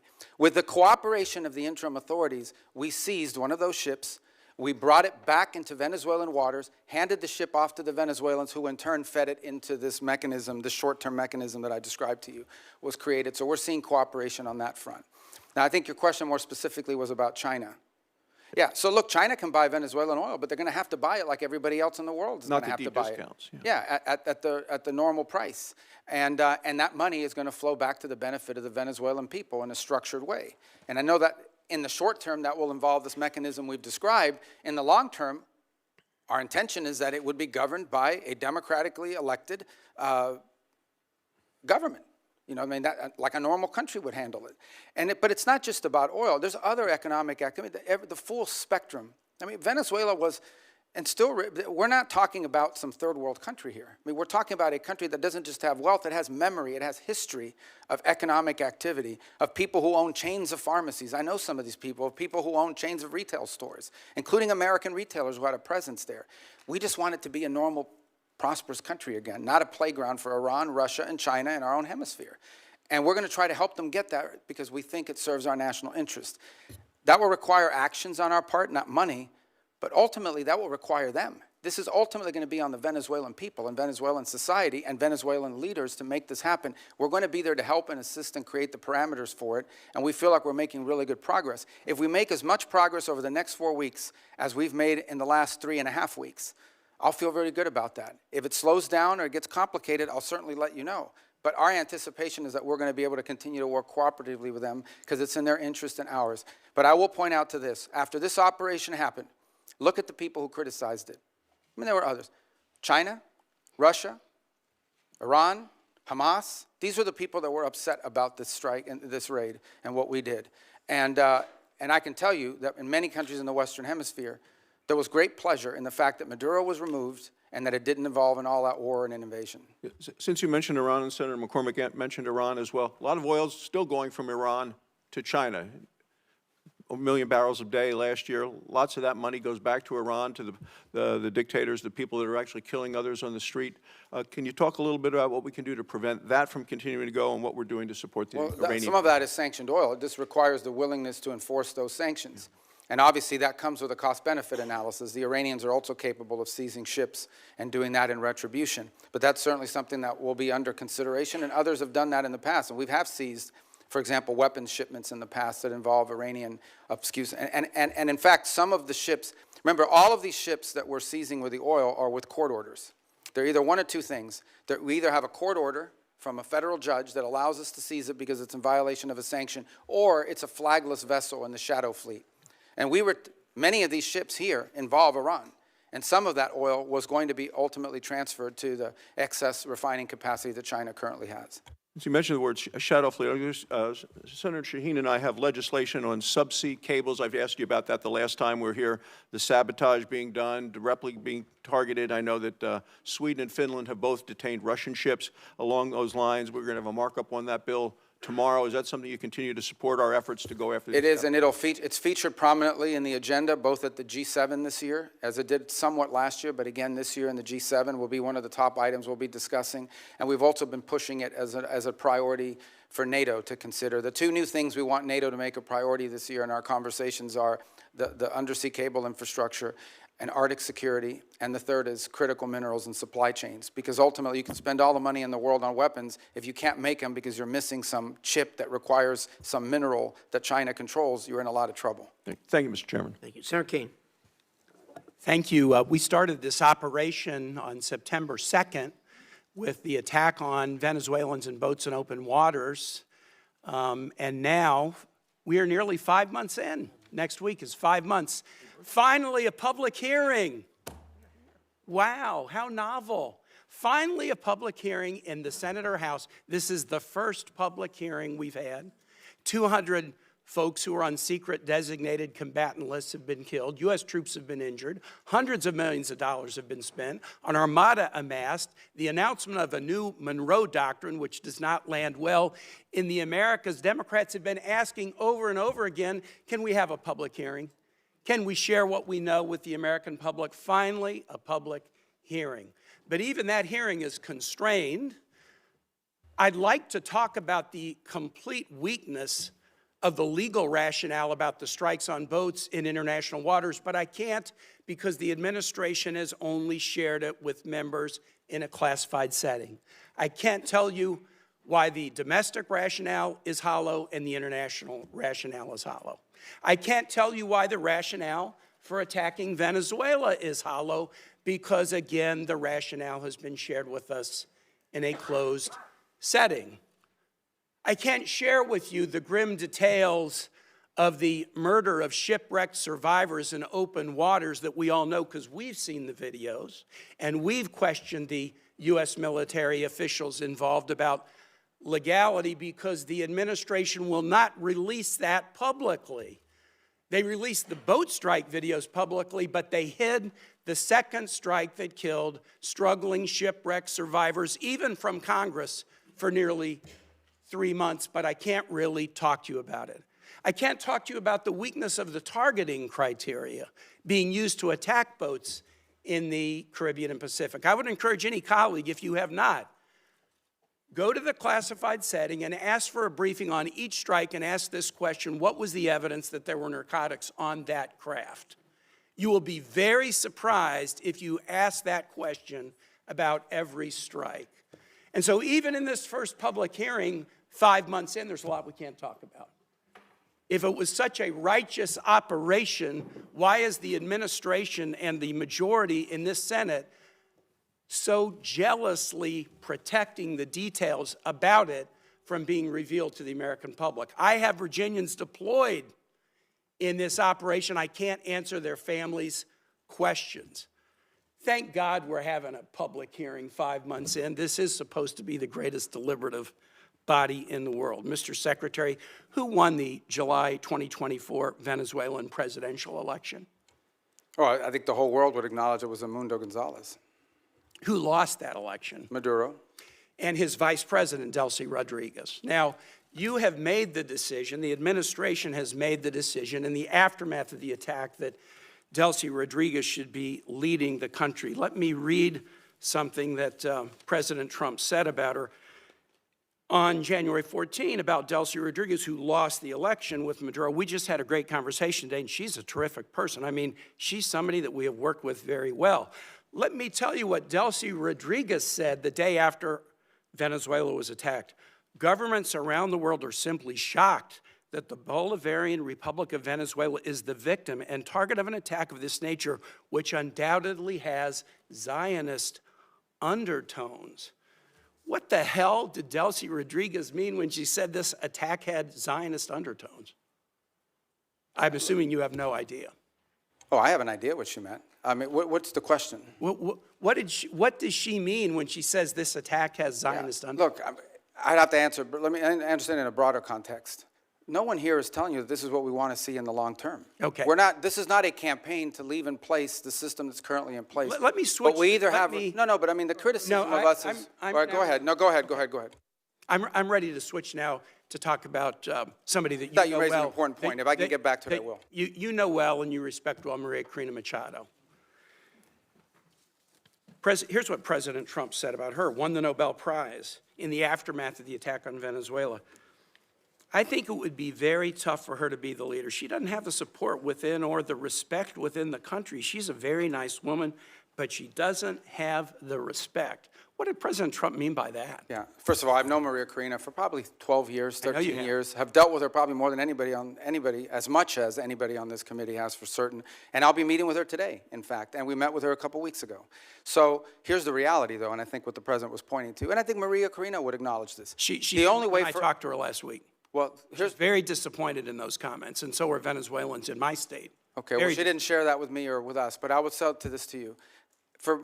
The president is acknowledging is that today, as it stands, whether we like it or not, the elements of control in that country, the people with the guns, the people that control the guns and the institutions of government there, are in the hands of this regime. So we either, on the one hand, we're getting criticized. Some people are saying we don't want regime change. On the other hand, we're being criticized for not undertaking regime change. Mr. Secretary, what we're trying to trigger here is a process of stabilization, recovery, and transition to something where Maria Corina and others can be a part of. You have respect for her, don't you? Sure.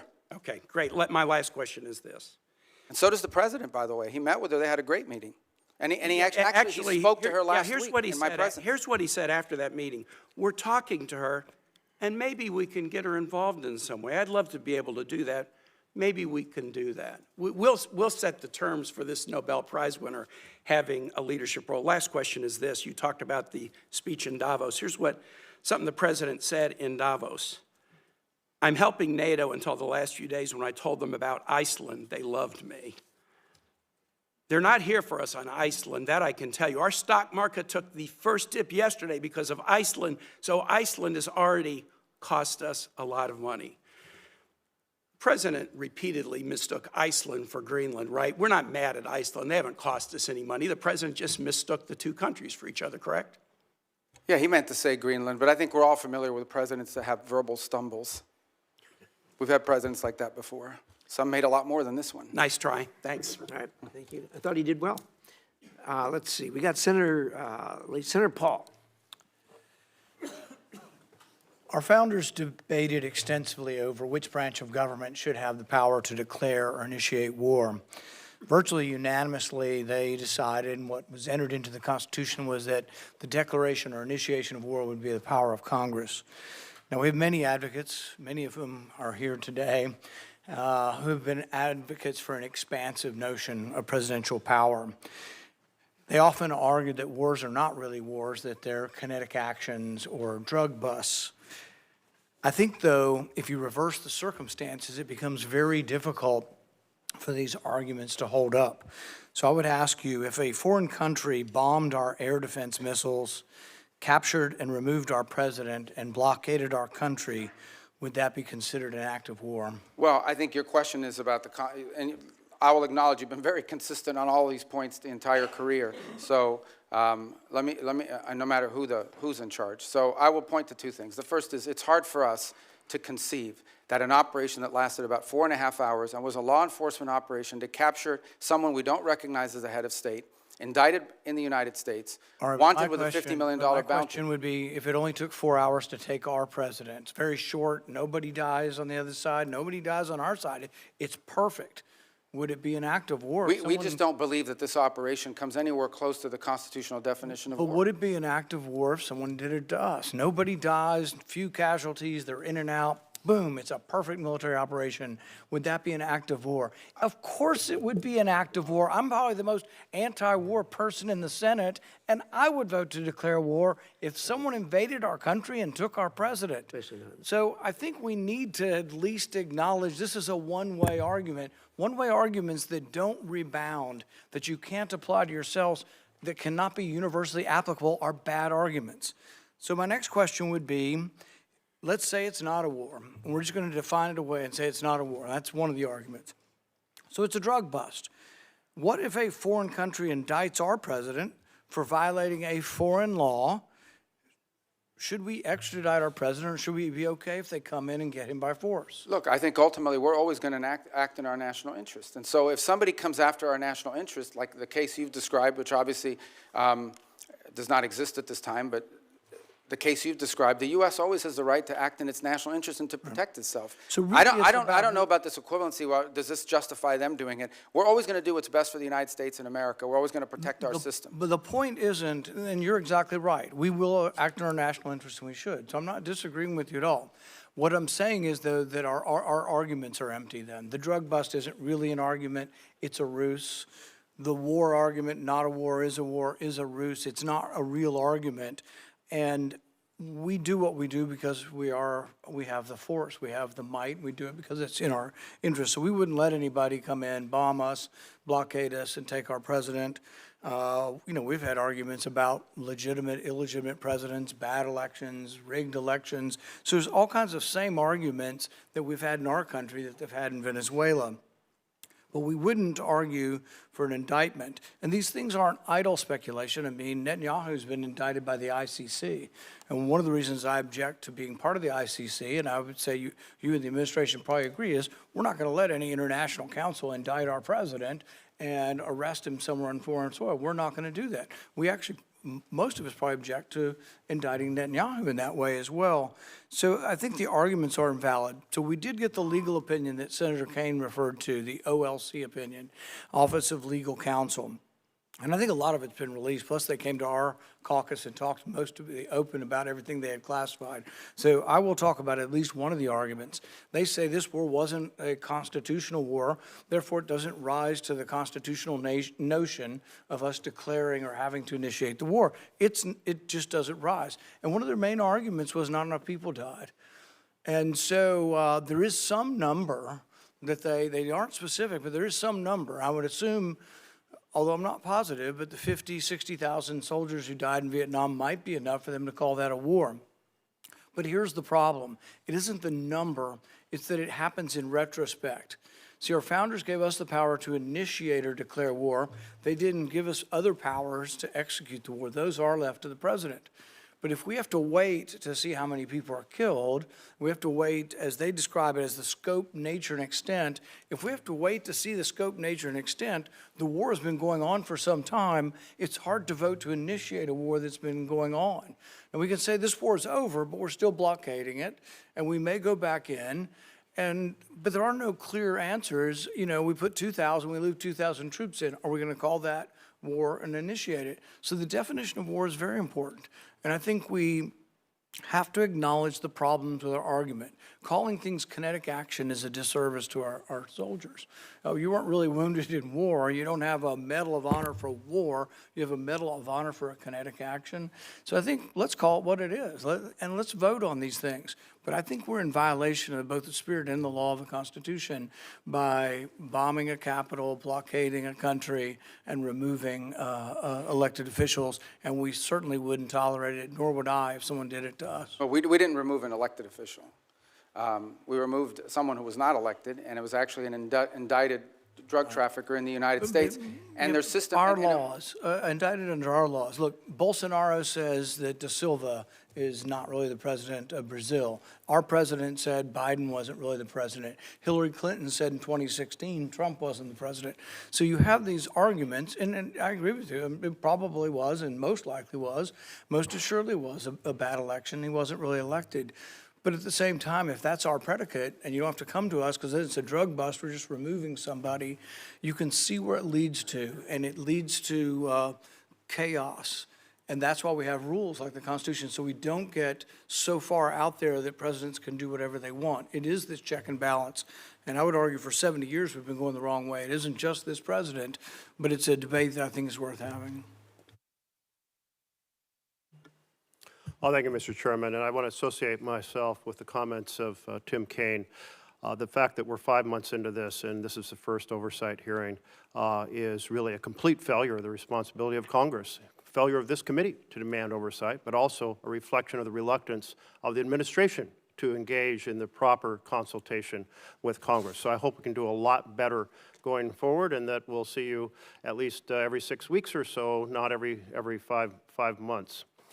I also feel like the strategy of keeping basically these very weak arguments secret so that they can't be discussed openly for the legal justifications. I've gone down and read them, and there's a reason, obviously you'd be incredibly embarrassed if those were public, so make them public. Let's have an actual transparency here in the United States of America. And let's be clear about what has gone on.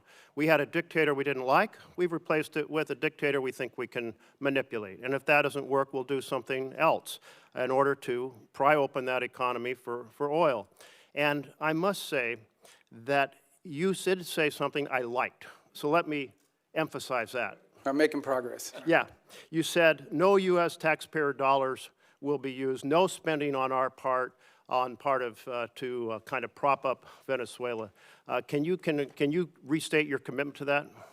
Yeah, they're not going to need it. For example, we're not spending money in Venezuela right now. I mean, obviously, look, I think you're putting aside embassy operations and all of that. And by the way, there may be some program through foreign aid that some of you might be interested in the future. We don't think that Venezuela is the kind of country that needs that.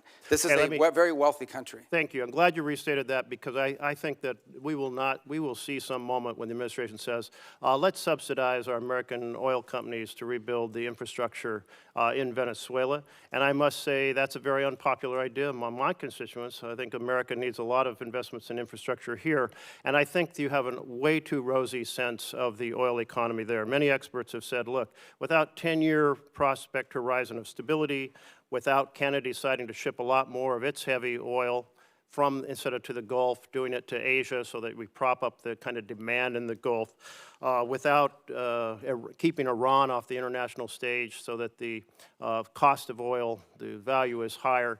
All of those factors would have to be there for our oil companies to want to invest their own money. So I think they'll be coming to the administration. I think you'll all be trying to find some way to subsidize them. But I'm glad what you said today, that you're not going to do it, and I want to hold the administration accountable to that. Second, on terms of the $500 million fund, $300 million, my understanding, has gone back to the Central Bank of Venezuela, and they have essentially exchanged it for bolivars to key industry players. I don't think we have any transparency on what corporations or entities got that hard currency, and yet you did say there's going to be a lot of transparency. You also said, if I understood right, that those funds are eventually going to be brought back into the structure of U.S. control as part of our, formal structure of funds. And in that sense, the Constitution says no money shall be drawn from the Treasury but in consequence of appropriations made in law. So are you going to make sure that if that money comes back into kind of full U.S. control, not an offshore account the way it is now, that we're going to abide by the Constitution? Third point here is that one of the things that transpired is cutting off the oil to Cuba. And I know you have a strong interest in making life difficult for the leadership in Cuba. Can you lay out for us what other things you might be planning in that regard and how those fit into an overall plan? Yeah, well, I'll try to do that in a minute. Let me just say on the rosy projections of oil, it's not rosy projection. I mean, it's either going to happen or it's not. In essence, oil, there's no world in which the United States is subsidizing investment in Venezuelan oil. It's very simple. Oil company will go in and say, okay, this is the oil you have. This is how much it's going to cost us investing on the front end to one end make money pay back our investment plus a profit at the back end, and then depending on the terms of that investment, they'll make a decision about whether it makes sense for that or not. Right now, what you have in Venezuela is a corrupt and broken oil company run by the government that basically takes this money, doesn't reinvest in it at all, and basically sprinkles it to its people to keep the glue that keeps the regime together. We want it to become a normal oil economy. That's what the ultimate goal is here. And in a normal oil economy, companies are going to go in, they're going to look at Venezuelan law, they're going to look at Venezuelan authorities, and they're going to make a determination about whether or not it's worth their investment. And that's the normalization process that we're talking about. That's going to be up to them if they want to have a normal oil economy as opposed to one that is basically used as a way to feed graft in a very inefficient way, but they didn't care about that. If they do it the right way, we think it has great promise and potential over the long term, especially because these investments take a long time. But the U.S. doesn't have to put any money to encourage companies to go in and invest, nor is there any interest in doing so. But a lot of it will That's a depend. point I really do appreciate. Yeah, no, I mean, don't want to see. Well, I don't even think American that's even taxpayer been. dollars going in. I don't think that's even been discussed or considered by anybody. Your second point was, I wrote it here, but now. It's the $300 million Since I left here, being I've had to start redistributed using to these. I corporations in Venezuela. And The second one was what, I'm sorry? lack of accountability over that. The $300 Oh, million yeah. has already been distributed. On the account. So that's not the permanent structure we want to see. In the long term, we just want them to have a normal industry where the companies are involved in there, they're selling it directly to the market, and we're out of that game. What we're talking about now is the sanctioned oil, the oil that's under our sanction. So we have to monitor how that money moves. So yes, the first $300 million moved for the following reason. We would all agree we didn't want to see systemic collapse. Like one of the things a lot of you told me you were worried about on the short term is this is going to trigger internal chaos in Venezuela. 1 million people are going to storm the border with Colombia. Colombia even stood up troops to their border to prevent it. Brazil was worried about it as well. It's going to lead to fighting in the streets between rival factions and shooting. None of that has happened.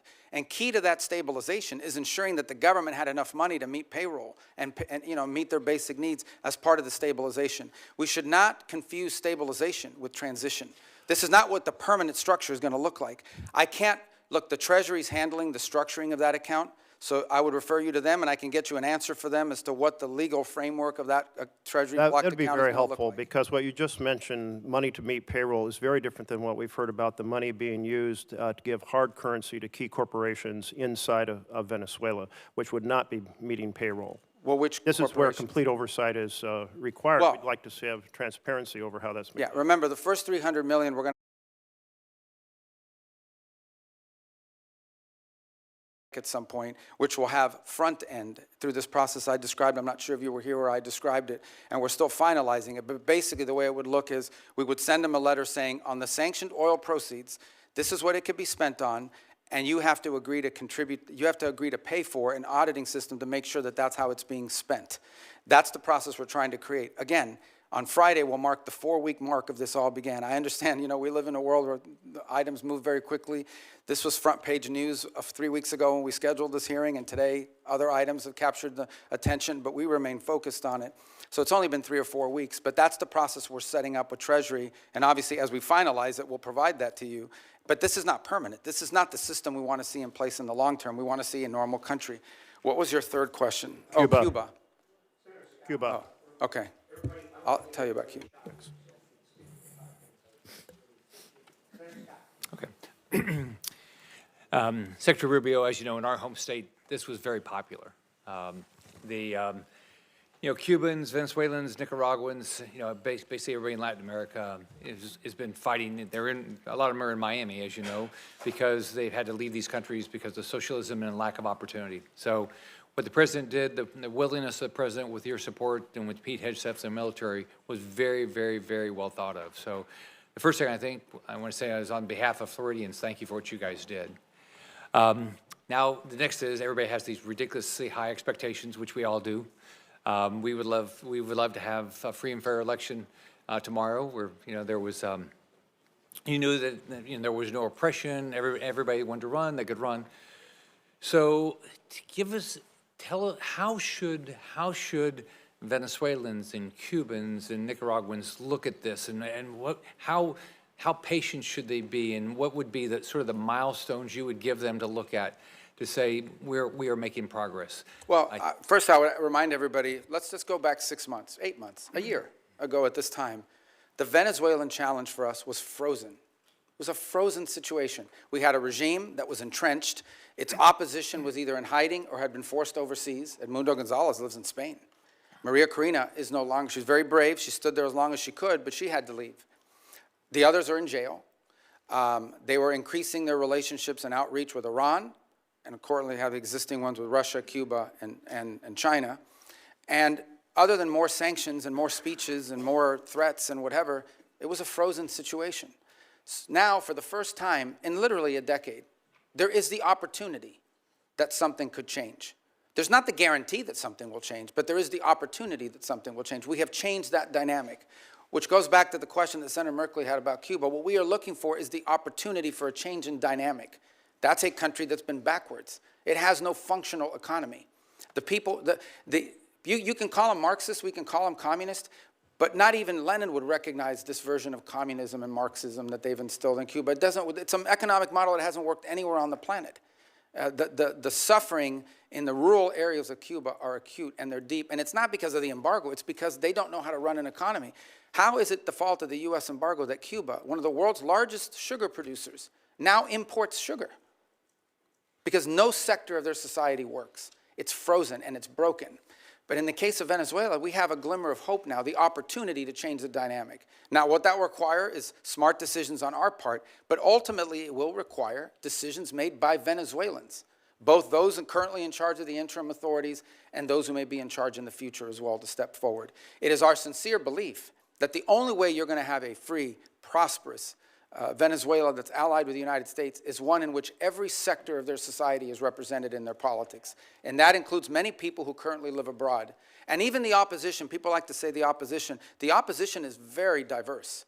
There are members of the opposition that were once part of Chavismo and turned against it. There are members of the opposition that have never been Chavistas, like Maria Corina Machado, and have been very forceful against it. So that broad sector has to be represented as well. So you have to have a process of internal reconciliation that allows these voices to begin to participate in the political life of that country, and that ultimately bring us to a point in which you can have a country where all of these elements of their society are represented in their politics. And look, there's a percentage of the Venezuelan population, I don't know what the number is, whether it's 15 or 20, that may not have liked Maduro, but are still committed to Chavista ideology. And they'll be represented in that platform as well. They may not win elections, but they'll be involved in this. That'll be up to the Venezuelan people. But our desire here is to have, what's the end state? We want a Venezuela that has legitimate democratic elections, sometimes elects leaders that are friendly to the United States, sometimes elects leaders that maybe are not the person we would have wanted to win, but that's not unique for us. That happens all over the world. We're not disputing that Petro is the legitimately elected president of Colombia, and yet he doesn't always say nice things about us. So, but we also want a Venezuela that's prosperous, and a Venezuela that's aligned with the United States. And a year ago at this time, this was frozen. Now we have a real opportunity, not just to create change systemically within that country through our help, but their efforts, but also one that is no longer a base of operation, the central base of operation for every geopolitical adversary we have. And that's what Venezuela was under Maduro, and that's what we hope and intend to change. So would you, if you're a Venezuelan that lives in Miami, so what you would say is that you're working hard, there's a lot of variables outside your control, but you'd say right now, political prisoners are being released, never fast enough. The oppression is being reduced, not fast enough. Opposition leaders are speaking up more and more. So we're making progress, and you're going to continue to control the oil to make sure that, that we continue down this path. What I would say is that we share the same goal and the same outcome we want for Venezuela. And the question is, we have to do it through a realistic process and it has the highest chance of success. Okay, the way to view it, if you use the medical analogy, is this is a critically ill patient that has suffered some very serious things. They've broken their leg to running on a treadmill the next day. There's going to have to be a process here. But the process has an arrow moving towards accomplishments, achievements, and positive things. What I would say to the people who I know quite well as you do is, for the first time in over a decade and a half, there is the real possibility of transformation. And a lot of it will depend on them, because there are many people living in Florida and across the country who would like to go back and be a part of Venezuelan economic life. Many of them are eager to do so, and they're going to need them. Venezuela is going to need them to come back and rebuild the businesses that were taken or lost and engage themselves in both civic and economic life. But again, I remind everybody, on Friday will mark the 4 weeks since this happened. I get it. We all want like something immediately, but this is not a frozen dinner you put in a microwave, and in 2.5 minutes it comes out ready to eat. And these are complex things, and we've seen this play out. I've used the example of Paraguay and Spain. There are others where there is a transition from autocracy to democracy. It's not linear. It's, in some cases, there are ups and downs along the way, but it's trending in the right direction so far, with a recognition that, you know, more work needs to be done. Thanks for your hard work. Senator Booker. I just want to start by saying what's plain, frankly, be plain to Senator Rubio and plain to members here, is that it should not have taken this long to have this hearing. Fundamentally, we have a crisis, I believe, in our democracy right now, which is the failure of Congress to do its job, to provide checks and balances, oversight, to provide the kind of constitutionally mandated work that we should be doing to keep a balanced government. We have operations right now that are literally costing the American taxpayer tens of millions of dollars a day. The buildup in the Caribbean alone is hundreds of millions of dollars a month, but we're not providing that kind of oversight that's necessary. So from our power to the purse, to our important work of providing a check and balance to an administration, what we're seeing right now is unacceptable and speaks to what I think is a growing constitutional crisis in our country, which is a Congress that is just lying down for the administration to do whatever it wants, whenever it wants.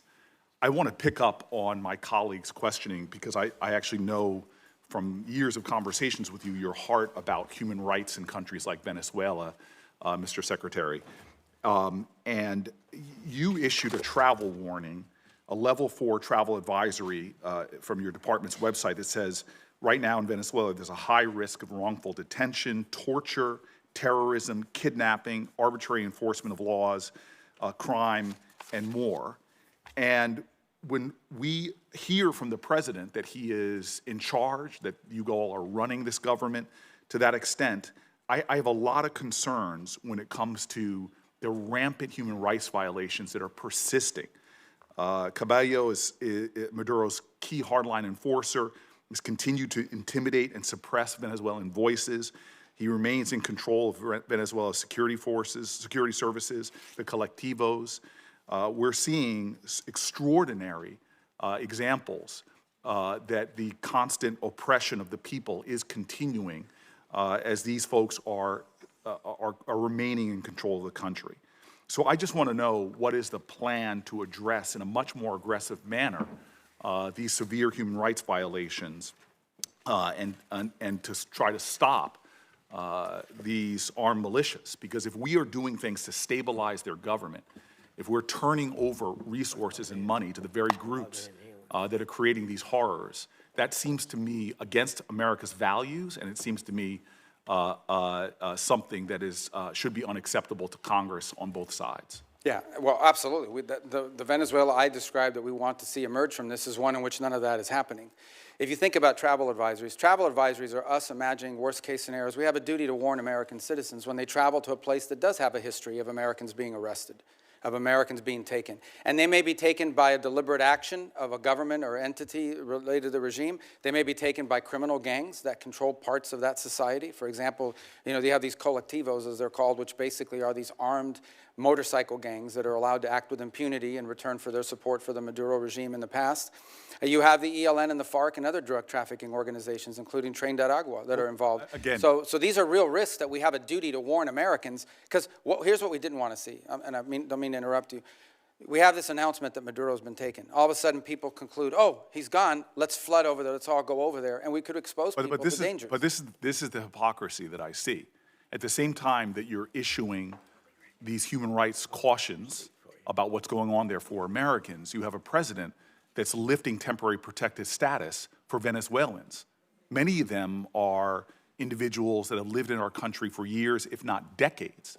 When I hear from the Venezuelan community, I hear an outrage that at the very same time that you are affirming here that these armed militias are running around suppressing voices, we have an administration that has said very clearly that they're not only going to be lifting temporary protected status for Venezuelans living in the U.S., but instead of protecting longtime American residents, they are, quote, the administration is putting people back on deportation flights and sending them into that madness. Does that make sense to you? Well, first of all, the travel advisories for American citizens traveling there and the threats posed to Americans. What you're describing is... Why lift temporary protected status? Well, the problem with temporary protective status was it was granted to so many people in such a vast numbers so quickly without proper vetting by the previous administration that there's a real concern that there were gang members that had received TPS simply because of the nation they came from and the time in which they came. It became so big and so massive. The overwhelming majority of Venezuelans are not members of Trained at Agua, but there were Trained at Agua and other criminal elements embedded in the TPS system. And the numbers were so large that the administration felt it had to cancel the program in order to appropriately vet it through on the individual cases. Excuse me, Mr. Secretary, this might not surprise you. I don't trust this administration and the way they use terms like terrorist. I've seen them calling American citizens domestic terrorists who are people trying to peacefully protest. The problem we have right now is the administration continues to make policies that seem to contradict their words, and yet we don't have a process in place for Congress to do its job because people are not calling folks in for these hearings and not providing the kind of oversight that we need. It is very frustrating to me that we still have a repressive regime in power in Venezuela suppressing human rights, yet we are cooperating with them, we are funding them, and we're not calling out the ridiculousness of the violence that's going on there. At the same time, we're taking people who have lived in our country for years and years and years and sending them back into that hell where they can be targeted, where they can be abducted, where they can be held for hostage because they know they have American family members that are still here. This is a situation ripe for where we are being complicit in continuing human rights violations, and that needs to stop. And I thank you. Just on 2 points. We're not cooperating with them to continue doing what they're doing now. We're cooperating with them to transition away from what's happening now. And as I said, we're not even 4 weeks into this thing. And if it continues to look like this in 6 months, 9 months, a year from now, if progress isn't being made, we'll have very different feelings about it. But what we're cooperating on is not the continuation of what's happening. It's a movement away from all this and transitioning ultimately to something that looks nothing like this. That's the goal. But it's been less than 4 weeks. I mean, we think we've made substantial progress in a very short period of time, but I acknowledge we want to make a lot more progress. This is not the end state that we want. Senator Corner. Mr. Secretary, I want to expand a little bit on the question that Senator Barrasso raised about Venezuelan oil. But primarily what I want to do is focus on something that's come to be known as the shadow fleet or ghost fleet of Russian and Iranian oil that's been used, that's subject to sanctions, which has, with the complicity of Venezuela, been used to evade sanctions to help fund the Russian war against Ukraine and help Iran remain the #1 state sponsor of international terrorism and fund its proxies, which have been responsible for so much death and misery in the Middle East. So it strikes me that Venezuela, even though it has a lot of oil, has been more involved in trying to assist its allies, namely Iran and Russia, in circumventing these sanctions to help them fund their nefarious activities, both in the Middle East and in Ukraine. But obviously, they're also a source of additional energy, which is needed by China. Can you help us understand that better? And is the law enforcement operation to arrest Nicolas Maduro and the current status of our engagement with Venezuela helping us deal with that ghost fleet or the evasion of sanctions? Yeah, on the first point, on the second point, absolutely it's helping us deal with it because it's a complex situation to describe. The oil in Venezuela we all think is under the control of one entity, and some of it is, but you literally have a place in which certain individuals, the glue that held the regime together was corruption and graft. Like people said, I'm supportive of this regime, and they didn't, not because they liked Nicolas Maduro, but because Nicolas Maduro set up a system that guaranteed them a profit. Some people were making that profit from drugs. Some of them were making it from stealing money from their food program called CLAP. Some of them were making their money from an oil field that was literally given to them in exchange for buying them their loyalty. Some were making their profits from all three. So, and other activities. So there's no doubt that his removal has created the conditions to begin to move away from that. That's why we sanction their oil.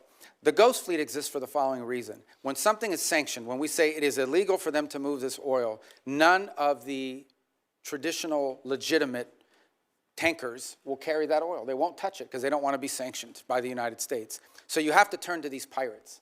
You have to basically turn to these ships that are either falsely flagged, meaning they're flying the flag of Liberia, but they don't really have a Liberian flag, or are stateless in their capacity. And they have to turn to them, and they turn to these vessels.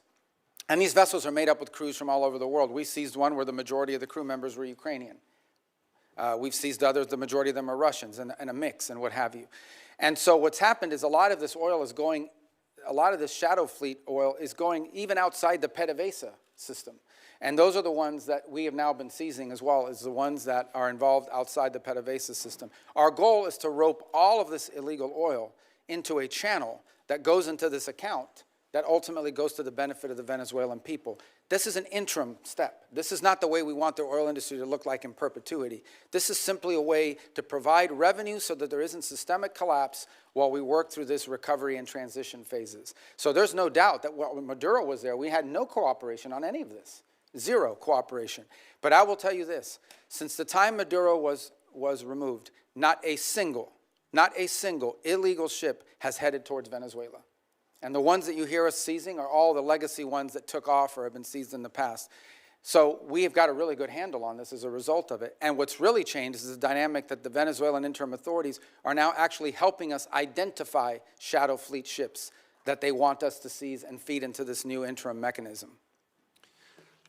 So let me turn to Iran. Obviously, the president authorized a strike against their Iranian nuclear program, and what I consider to be a magnificent demonstration of American military power. And even though the arrest of Nicolas Maduro was not primarily a military operation, but they provided the support to law enforcement authorities as they executed an arrest warrant against Nicolas Maduro. Likewise, I think most Americans were very proud of how the U.S. government and particularly the U.S. military have performed. But I know the president's very concerned about what's happening to the demonstrators in Iran. And of course, there's some estimates that as many as 30,000 Iranian demonstrators have been executed by the regime. But I know the president's being presented with a range of options. We notice a lot of movement into the region by our Navy and other authorities. But what happens if the supreme leader is removed in Iran? What happens next? Well, that's an open question. I mean, no one knows who would take over. Obviously, their system is divided between the supreme leader and the IRGC that responds directly to him. And then you've got these, quasi-elected individuals, the ones that wear the suits on television who are part of their political branches, but ultimately have to run everything they do by the supreme leader. So I don't think anyone can give you a simple answer as to what happens next in Iran if the supreme leader and the regime were to fall, other than the hope that there would be some ability to have somebody within their systems that you could work towards a similar transition. I would imagine it would be even far more complex than the one we're describing now, because you're talking about a regime that's in place for a very long time. So that's going to require a lot of careful thinking if that eventuality ever presents itself. On the issue of our presence in the region, here's the baseline I want to set for everybody. The baseline is this. We have 30,000 to 40,000 American troops stationed across 8 or 9 facilities in that region. All are within the reach, theoretically, not theoretically, in reality, all are within the reach of an array of thousands of Iranian one-way UAVs and Iranian short-term ballistic missiles, short-range ballistic missiles that threaten our troop presence. We have to have enough force and power in the region, just on a baseline, to defend against that possibility. That at some point, as a result of something, the Iranian regime decides to strike at our troop presence in the region. The president always reserves the preemptive defensive option. In essence, if we have indications that, in fact, they're going to attack our troops in the region, to defend our personnel in the region. We also have security agreements, the Defense of Israel Plan and others, that require us to have a force posture in the region to defend against that. And so I think it's wise and prudent to have a force posture within the region that could respond and potentially, not necessarily what's going to happen, but if necessary, preemptively prevent the attack against thousands of American servicemen and other facilities in the region and our allies. I hope it doesn't come to that. But that's, I think, what you're seeing now, is the ability to posture assets in the region to defend against what could be an Iranian threat against our personnel. They certainly have the capability to do it because they've amassed thousands and thousands of ballistic missiles that they've built. Despite the fact that their economy's collapsing, they keep spending money on that. Thank you. Thank you. Gentlemen, do I understand that you're yielding to Senator Duckworth? Is that correct? Both of you? Senator Van Hollen? Are you going to yield to Senator Duckworth? Okay. Senator Duckworth.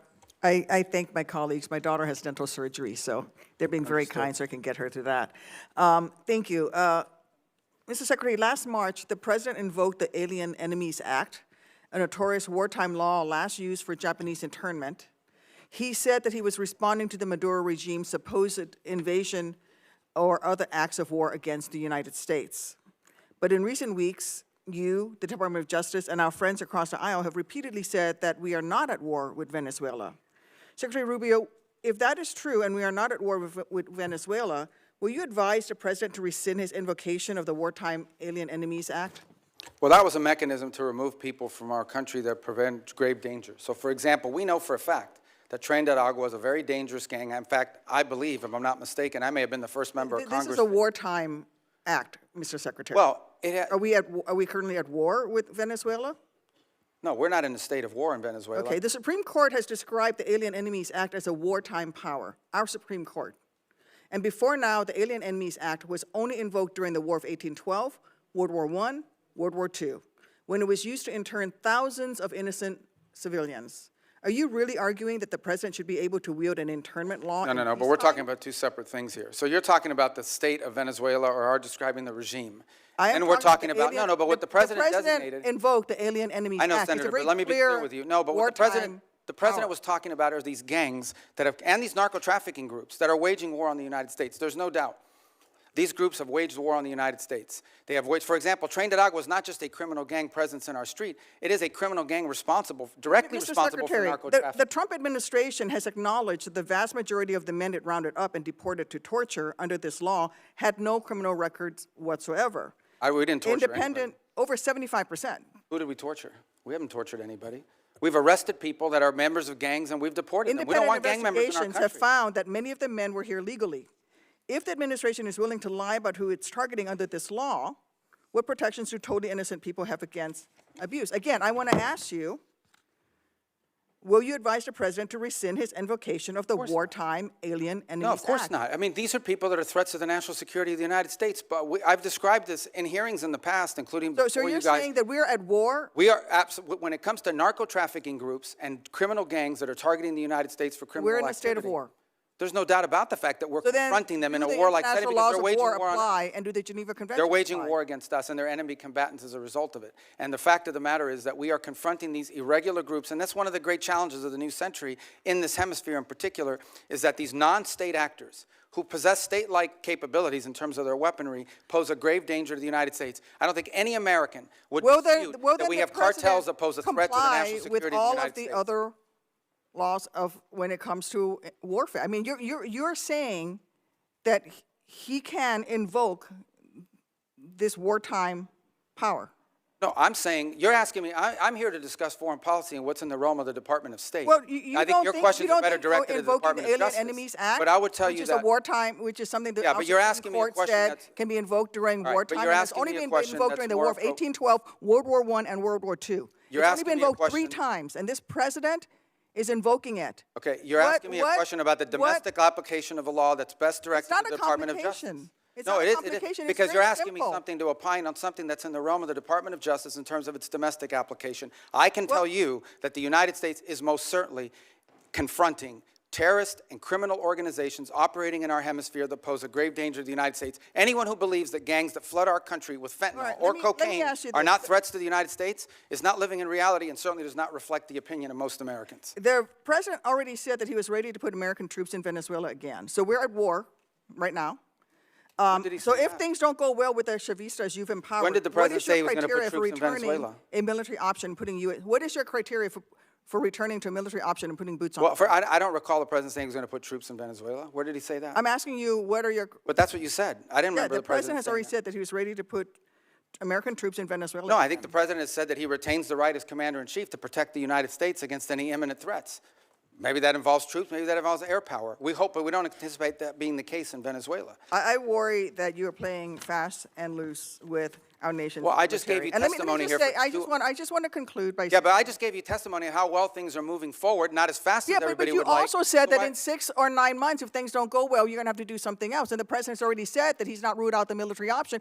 And you've also just said that, yes, we are at war. The president has But wartime every powers. president retains So the power to it's use military to reasonable for me protect- to ask you. And I gave you a very specific example. Every president retains the right to defend the United States against an imminent threat. Yes, if there are just give you an example, Iranian drones deployed in Venezuela that could threaten the United States, we most certainly will address that, even if it's located in Venezuela. But we hope we don't get to that point. We don't expect to get to that point. I don't think that We're not trending in that direction. That's a fact. But that said, on The the one people of hand, America people are here are worried that unhappy this we're is a president cooperating who with engages Venezuela. in yet On the other hand, they another want us to forever go to war, with Mr. them. Secretary. What's We that? don't need to be in another forever war, and that is the pathway that we are going towards. And let me just say. Well, how are we let me going towards a conclude- let me forever just- let war me if we're just dealing with conclude. we're Well, dealing you're with not Delcy ruling out a Rodriguez every military day? option. You're not going to ask him to rescind his invocation of the Alien Enemies Act. That puts Americans in jeopardy. And let me just say something about the president's recent comments about NATO allies. When I served in Iraq, there were Polish forces there with us. There were British forces there with us. There were Spanish forces there with us. I personally landed in Elzi, España, which came under direct attack by insurgents. Polish troops who have worked with the Illinois military, with the Illinois National Guard for 30 years, died in Afghanistan, Mr. Secretary. All the So I president just wants wanna is for say NATO to is have that more our NATO allies capabilities. have stood He beside us. wants our allies to and have more we NATO. need to maintain the strength of that alliance. I get it. yield All back. the Senator, your president time- wants your is our time's allies. up. Not making much progress here. Well, let me just very say, the much. president Let's- just wants our allies to have more capabilities to be involved in operations like that, God forbid, in the future if necessary. That's not what he an said. unreasonable He said request. that they stayed a little behind, and they certainly did not come to our defense. And Well, not which they every did. country in Europe, not every country in NATO participated in those missions. Some did. Denmark suffered some of the greatest military casualties. There's no doubt that many of our allies have stepped forward and provided assistance to us, and there are many others that simply don't have the capability to do it now or in the future. That's not what the president said. So Senator that's what he Lee, was pointing to. Thank you, Mr. Chairman. Thank you, Secretary Rubio, for being here. I also want to thank you for reaching out to me the night of the execution of the arrest warrant against Nicolas Maduro. I could tell when we talked that you had been up all night, and it was kind of you to reach out to me and describe what had happened that evening. I've long been a believer in the fact that the United States has been abundantly blessed by geography. God and nature's God have blessed the American continent with two vast oceans, one to our east, one to our west, that have protected us from the old powers of other parts of the world. We should use those to our advantage. At times in our past, we have somewhat neglected the Western Hemisphere in recent decades, and I'm pleased that you and President Trump have been refocusing on the Western Hemisphere. As we look at burden sharing in other parts of the world and pivot some of this focus back to our own hemisphere, tell me what that looks like. Tell me what it looks like to orient some of our burden sharing toward our own hemisphere. Well, I think you're seeing some of it now. Look, our hope is eventually not to have a military presence of the kind you've seen in the Caribbean to deal with this very acute matter. But the truth of the matter is that it was surprising in the first place, right? If these ships and these assets were deployed in the Indo-Pacific or in the Mediterranean or in the Middle East somewhere, no one would blink an eye. They say, well, that's normal. That's what we always do. The fact that they were deployed in the Western Hemisphere was a shock to everybody because we haven't done it. In fact, according to Southcom, they've rarely have ever had assets permanently deployed to them. They may have been transiting through at some point, but not permanently deployed, to deal with a very acute matter. And that is, and these are, these things become interrelated here at some point, but they are separate in many ways. And it's part of what I was trying to explain to Senator Duckworth. We have a real reality in our region of these transnational criminal terrorist organizations that in many cases possess weapons that you ascribe to a nation state, not to a gang, who pose a grave threat to the national security of the United States, but also to the stability of the region. If you walk through the region, what is the primary threat in Colombia? Transnational criminal organizations. What is the threat to Mexico? What is the threat to the Caribbean basin? These groups have to be confronted. They have to be confronted forcefully. What's the threat in Haiti to systemic collapse? And that is these criminal gangs that basically control territory and threaten the ability to even form a government. there in that regard. So it's endemic throughout the region, and it ultimately impacts the United States through mass migration, through drug trafficking, and other related criminal organizations. And so we need to have a force posture that can confront that and that can provide assistance in conjunction with other partners. We also need more countries that are willing to cooperate with us and collaboratively work on these things, the way Ecuador is now doing, the way El Salvador has done, the way Trinidad and Jamaica and other countries, the way we historically have done with Colombia, by the way, and continue to do in many respects. So we hope Venezuela will be one of those. Imagine if a future, or even the current interim authorities, or a future legitimate government of Venezuela cooperated with the United States against Tren de Agua, cooperated with the United States against the ELN, the FARC, and the drug trafficking organizations. How much easier it would be to confront these challenges that we face. But it will require some force posture in the region. I think the one area, if your question is in the context of NATO, the one area we have to recognize is that we need to have a presence in the Indo-Pacific. Many of you travel overseas and are constantly being told by our Indo-Pacific allies they want to see a sustained commitment of the United States to the region. We still have obligations and needs that we need to address when it comes to the Middle East. We have a growing threat of the rise of terrorism potentially in the African continent. And then, of course, you point to the Western Hemisphere. So that doesn't mean we're abandoning NATO or abandoning Europe. It does mean that we are going to have to, at some point, readjust our force posture in the world to deal with all of these realities. And as a result is why I keep making the point, the stronger our allies and more capable our allies in NATO are, the more flexibility we'll have to do that. We'll still be there with our assurances. We'll still be there with our presence. We'll still have some of the largest military deployments in the world will be in Europe with our allies. But we are going to need some flexibility to do this over time. And we've told this to our allies, and we've told them there'll be no surprises. And most of them understand it, frankly, they do. And that's why they're moving very quickly in many cases to rearm and reinvigorate themselves. Over the last 5 to 10 years, we've seen China gain pretty significant footholds by historical standards in South America, in Central America, in parts of the Caribbean. Sometimes this occurs simultaneously with and in the same places as drug cartels, places where drug cartels are the strongest. How would you describe the connection between those two things? Are they correlated, or is there causal? Well, the correlation may be to the extent that you have, usually when you have strong narco organizations or drug trafficking organizations, you also have very weak states that are, in some cases, vulnerable to corruption. So the general Chinese practice has been, you go into a country, you offer to build a bunch of stuff that you end up building poorly. And to get that contract, you do it as a market share thing, not because you can make money off it, but because it puts you in place at the expense of everybody else. You sometimes have to bribe people locally in order to get that, and it gives you a foothold into that country and allows you to expand into other sectors. In some cases, frankly, it has been like in telecommunications, because Huawei shows up with a deal, and no Western company shows up with a deal that's affordable, and so they go with Huawei because they want to have 4G, not to mention 5G. Huawei provides a product that's not the best, but it's good enough, and they can afford it.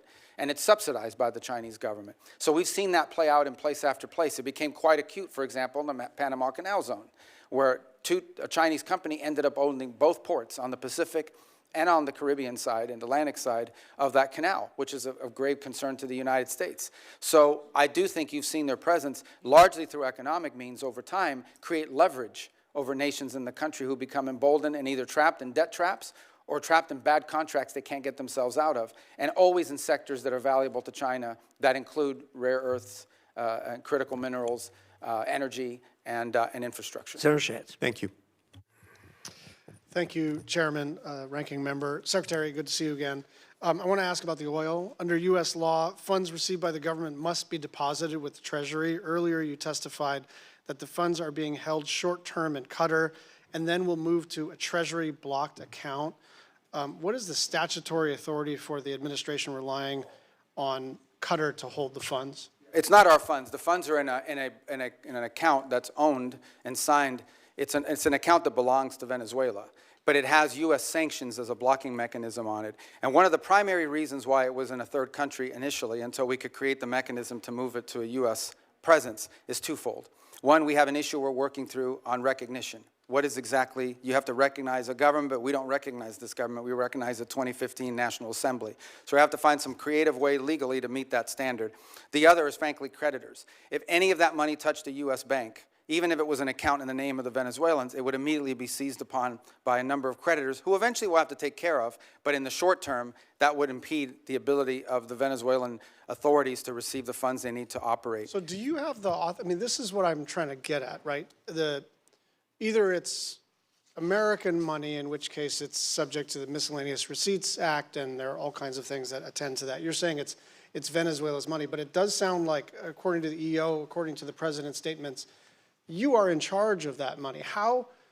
What authority are you relying on to be in charge, almost in a sort of receivership kind of arrangement, of how funds are both received and expended for a foreign country? Like, wouldn't you have to come to Congress to establish that kind of relationship? Well, no, because the money never enters our hands. We only control the disbursement of the money. We don't control the actual money in the sense of, like, it comes into our bank account. Do you think that you have somewhere in the statute or the Constitution the authority to control disbursements of a foreign country? Well, they've agreed to this, and that's the key. They've agreed to this arrangement in which the sanctions that are placed on this oil is what blocks its distribution. We've agreed to release sanctions and allow the disbursement of the funding as long as they're spending it in a certain way. So I understand it's novel, but it's the best we could come up with in the short term to ensure that they're... Is there a written agreement that memorializes this? Yes, I believe there is, and there will have to be one most certainly once we transition that to U.S. accounts. Secretary, my understanding is the committee doesn't have this agreement. Well, I can... If we do or we don't? Yeah. We do And you not probably have that? wouldn't because it's a Treasury matter. Treasury's handled it, but I can most certainly talk to Treasury about providing you the information. Also, you're the National Security Advisor, so you do have a role here in coordinating between the departments. So it's not just like you can punt this to Treasury. Yeah, I just didn't bring the document with me. I got it. Okay. I just want you to land it and get it to the committee because, look, you're being transparent. I think this is novel. I think it's funky. I think it may not even be permissible. But I don't know until I see the document, and I'd like you to just land it for us, if that's all right. Yeah, no, like I said, and by the way, by the time I get it to you, hopefully we won't even have that account anymore. It'll be in a bit more traditional, where we can use our sanctions as leverage on how the money's being spent. I'm just going to move on to a couple of other issues. Your comments that Havana should be concerned about the Maduro operation is fueling speculation that this administration will turn its sights to Cuba next. Will you make a public commitment today to rule out U.S. regime change in Cuba? Regime change? Yes. Oh, no, I think we would love to see the regime there change. We would like to, that doesn't mean that we're going to make it change, but we would love to see it change. There's no doubt about the fact that it would be of great benefit to the United States if Cuba was no longer governed by an autocratic regime. But you know what we mean by regime change. We don't mean, I wish someone else were in charge. When we talk about regime change, we're talking about using the power of the United States, usually kinetic power, but often other kinds of coercion. And I'm not even saying that that's always not in our interest. I'm just saying, I'm not asking you whether we would prefer a different kind of government. I'm asking whether you are trying to precipitate the fall of the current regime. Yeah, but that's statutory. The Helms-Burton Act, the U.S. embargo on Cuba is codified. It was codified in law, and it requires regime change in order for us to lift the embargo. Okay. We have not received any information on the Board of Peace. Do you commit to informing us about what the heck this is? Yeah, it's a Board of Peace. Thank you. Well, I mean, I'll just note that Albania, Armenia, Azerbaijan, Bahrain, Belarus, Bulgaria, Cambodia, Egypt, Hungary, Indonesia, Israel, Jordan, Kazakhstan, Kosovo, Morocco, Mongolia, Pakistan, Paraguay, Qatar, Saudi Arabia, Turkey, UAE, Uzbekistan, and Vietnam. There are a lot of countries with whom we normally work very closely and with whom we are aligned geopolitically and in terms of values that are not on the Board of Peace. And so I think it's reasonable for us to wonder whether something in terms of a, I don't know, competitive structure to sort of either undermine the UN or circumvent the UN. I just worry that a lot of our friends are not on that list, and some of our adversaries are. So to 2 points. The impediment that they have is, first of all, it was chartered by the UN. I mean, the UN, it's a UN resolution that actually created the mechanism by which the board was set up. And the primary and sole focus of that board right now is to administer phase 2 and phase 3 of the plan in Gaza. Okay. And we welcome, all these countries have been invited. Some in Europe have chosen not to join it, either because they have constitutional They require constitutional approval of their parliament in order to join, depending on some leaders. Like, for example, I'm thinking there are a couple countries in Europe that could not join until they got permission from their vote. In other cases, because they are concerned about what you just pointed out, they argue and they want to know, is this a replacement for the UN? This is not a replacement for the UN, but the UN has served very little purpose in the case of Gaza, other than the food assistance. Can I just and move so we on think it's to- critical to have something that's in charge of that. One final 10-second question. We are hopefully about to enact appropriations law either this Friday or soon after that. And I just want your commitment to work with my team and anyone else who has jurisdiction on the implementation of the SFOPS bill. Yes, of course, and we're very happy you're about to pass it. Even if you pass none of the other budgets, you should pass that one. Thank you, I agree. You could have gone a little further than that, Secretary. Senator Curtis. Thank you, Mr. Chairman. Thanks, Mr. Secretary. Thank you for your service. You and I overlapped in the Senate by only a couple of days, and as a result, I've only had the luxury. Those were my 2 best days in the Senate. As a result, I've only had the luxury of watching you from a distance, but I will tell you unequivocally, I'm grateful for your role. I believe unequivocally that you and President Trump have made the world a safer place. I push back on the false narrative that we're not respected. I think we're respected far more than we were around the world. And so I'm grateful for that. I don't know how you get around the world the way that you do. You must have some type of superpower, and I'm grateful for the time you've spent with us this morning. Now, all of that said, I do have a basic concern that I'd like to raise with you. I now chair the Western Hemisphere, which you previously chaired, the subcommittee. And I'm often struggling to get briefings, clear information, or meaningful cooperation from the administration and the State Department. Let me give you 3 specific examples. I suspect most of these are out of your visibility, so I want to bring them to your attention. Senator Kaine and I, who's the ranking member, tried to do a hearing on Venezuela late last year. We were told the State Department would not participate in that hearing. I'm trying to put together a hearing right now on the prioritization of the Western Hemisphere, which I think would be very helpful to the administration, and we're struggling to get the State Department to participate in that. I couldn't get a briefing on the drug boat operations until the Kaine war power resolution, and then all of a sudden we got a briefing, but I didn't get that because I was the chair of the Western Hemisphere. And I want to be clear, I support what's happening with Maduro and what's going on there, but I do think the administration could get Congress to be a better partner by informing us better. And from my perspective, I'm struggling to see that, and I would ask you, if you were the chair of the Western Hemisphere, would you be okay with that from the State reaction like that from the State Department, and what would you suggest I do? Yeah, no, look, I think one of the challenges we face, particularly on Venezuela, on the prioritization on the Western Hemisphere, you'll get that briefing. I don't know why they said you haven't been able to get it, but we can figure that out pretty quickly. But I would say both on Venezuela and the drug boat operation, here's the challenge that we face. This is a committee, as you said, I was there for many years, that has oversight over the State Department. The drug boat operation, which I support, but is not a State Department operation. I think now that I'm here testifying with you, there's a lot of State Department involvement in the issue of transitioning and all the projects that we're doing in Venezuela. But everything that led up to that point was not primarily within the jurisdiction of the Department of State. These were Department of War and Department of Justice operations that were ongoing. And so for us to struggle in those cases would be to provide you witnesses that could say anything meaningful on a topic that was largely from an interagency perspective in the realm of other agencies. Now, if you were in some of the other committees, I don't know if they've got those hearings, those that perhaps can tell you that are on armed services and the like. So I think that was the struggle both in December with a hearing on Venezuela policy, and again now and with the drug boat one. On the issue of the broader context of our priorities in the Western Hemisphere, I think that's something we most certainly can and will provide because it features prominently in our national security strategy. And I think we have a lot of good stories to tell about the Western Hemisphere. I'll just be clear, we haven't even been able to get that from the State Department. To get what? Help on a hearing for... No, you'll get it. You'll get it. Okay.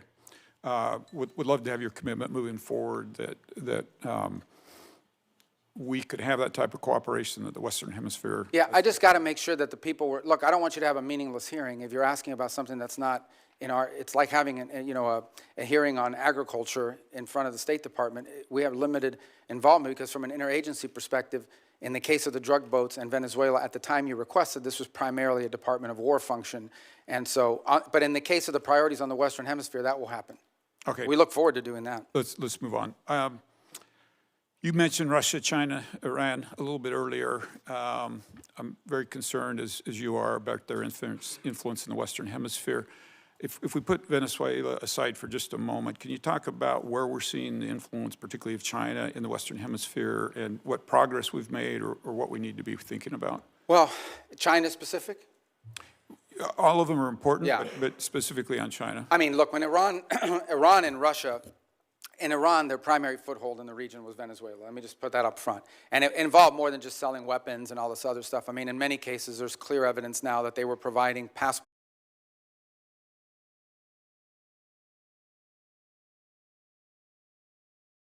A future Venezuelan government will have to address it and deal with it as part of a broader restructuring of their debt. But in the short term, that has now ended. But the primary way that China plays in the Western Hemisphere is through commercial relations. They engage themselves in a country.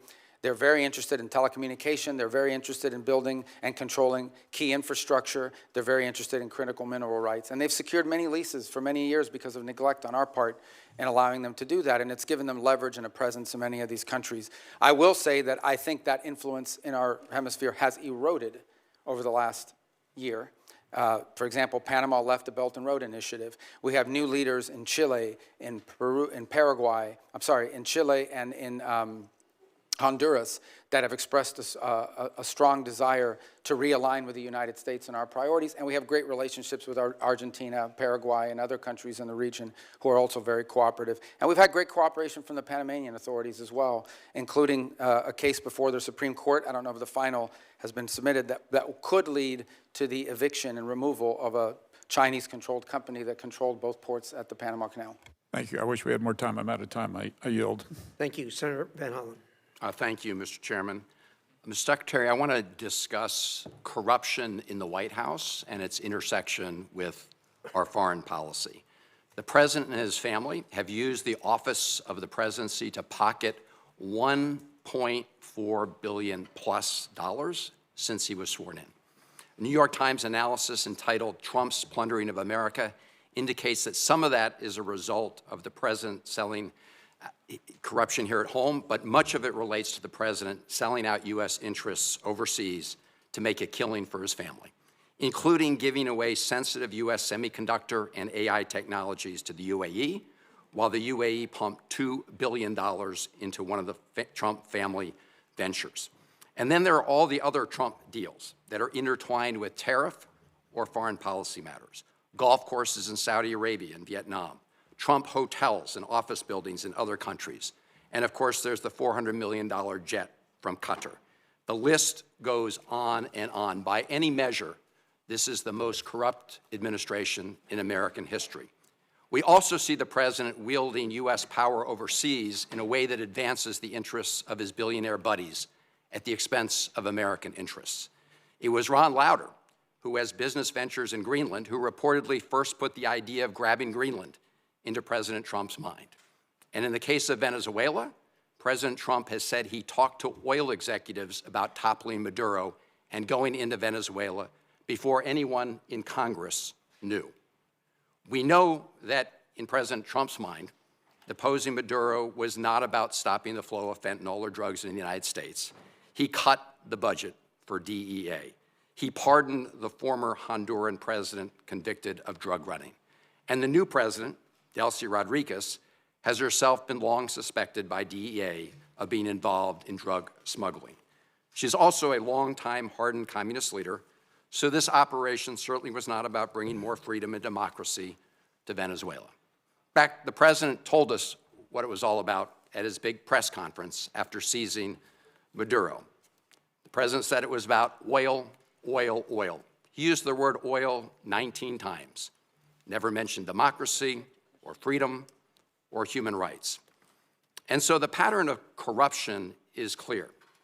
Now, President Trump has said publicly that he had communications with folks from the oil industry about going into Venezuela before anyone here in Congress was notified? Mr. Secretary, simple yes or no question. Were you with President Trump during any of those conversations he had with people with oil interests in Venezuela about the possibility of deposing Maduro? That's not a simple yes or no question, but I can answer it quickly, and that is the president always elicits opinions from all sorts of people, including, for example, Chevron has an active license in Venezuela. They operate in Venezuela. They've been doing so even when the sanctions were in place.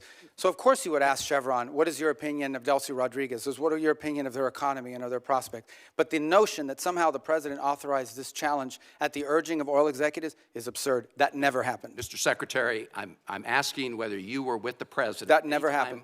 I couldn't be with him because it never happened. The oil executives were not involved whatsoever in any of the planning on this matter.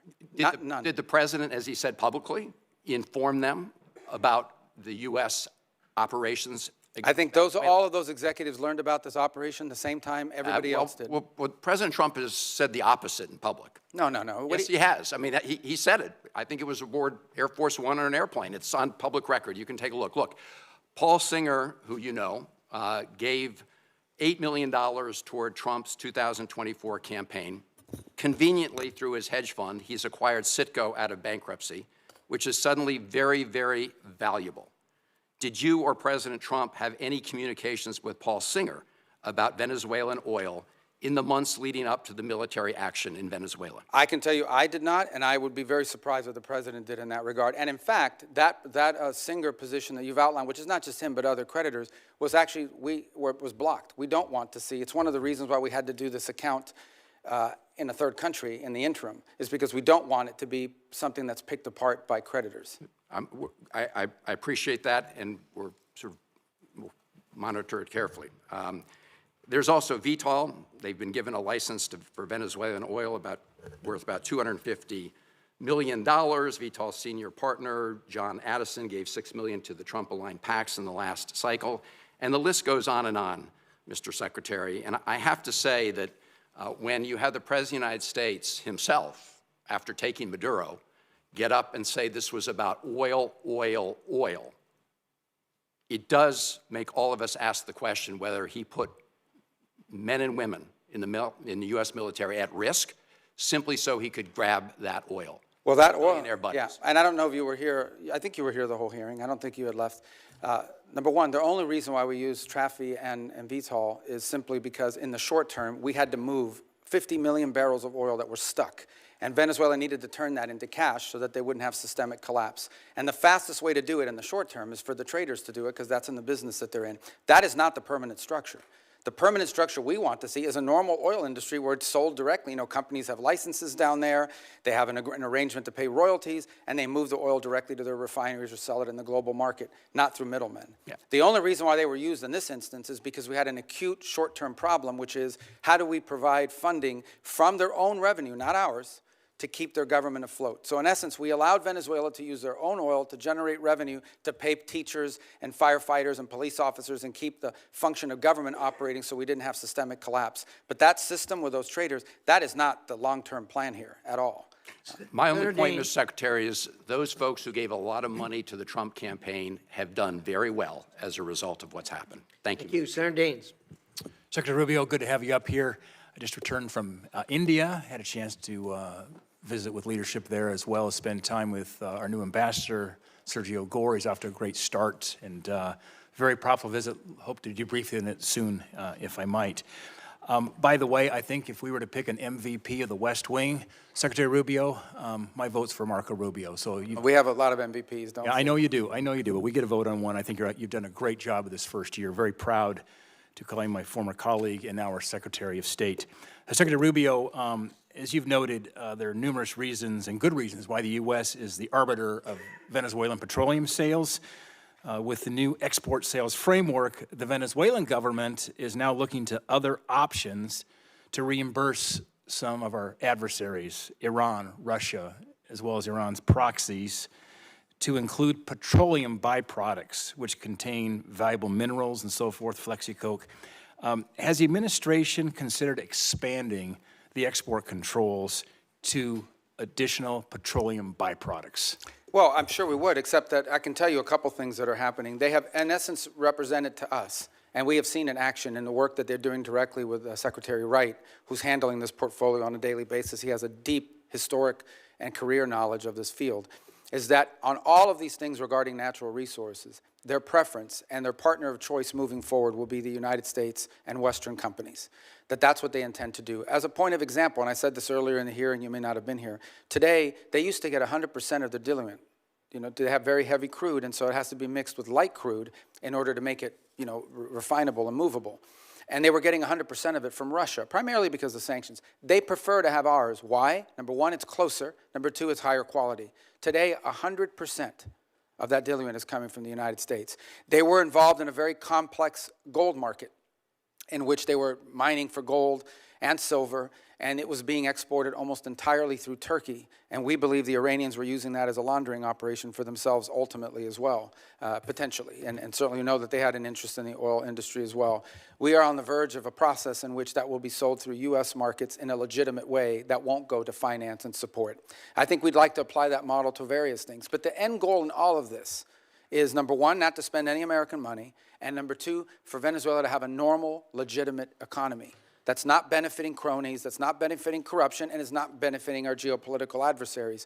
So far, the interim authorities have expressed a desire to cooperate with us on all of these fronts. You identify an area you want to work with, they say yes, and we're making progress on all of it. We've faced no impediments to date in regards to expanding that relationship. Yeah, thanks, Secretary Rubio, thank you. And maybe we'll talk with Secretary Wright. We think there may be some workarounds in terms of what's happening there with some of these petroleum byproducts. We call it Flexicoke, it has vanadium in it, and something we could talk with Secretary Wright, which absolutely would be something they're trading right now to our adversaries like Iran, Iranian proxies, as well as the Russians. But thank you, and we're off to a great start, as you say. We're playing a long game here, and you're playing it very, very well. I want to pivot now to EU energy. I chair the subcommittee here in this committee for Europe. Next, we're going to have a hearing. We're looking about having a conversation on EU regulations that are hindering energy security, that's benefiting now, of course, the Russians and hindering the development of alternative supply chains. Mr. Secretary, here's my question. As Russia continues its war in Ukraine, how important is it for Europe to develop a pro-energy posture to ensure they have energy security? Well, I would argue that one of the reasons why we have a war in Ukraine is because Russia thought they could get away with it because of how dependent Europe was on them for energy. And they felt there's no way the Europeans are going to come hard at us because they're too dependent on us for energy. So I think most certainly it served as a contributing factor to the war happening, among others, obviously. The second point is the point the President's repeatedly made. We love Europe. We want Europe to be strong. We share a lot of common bonds, both through history and culture and also through our alliances. And part of our concerns is that Europe is becoming increasingly vulnerable when it comes to their energy supplies. Increasingly vulnerable both for domestic economic growth, which will allow them to sustain investments in defense and be more reliable partners, but also vulnerable to Russian oil and other things of this nature. So we are concerned, though it's not our decision to make, we are concerned that EU policies in general are leaving Europe more vulnerable at a time when they should be getting stronger in their ability to resist pressure from both Russia and China. Secretary, thank you. And we hope to have that discussion next week at the subcommittee level.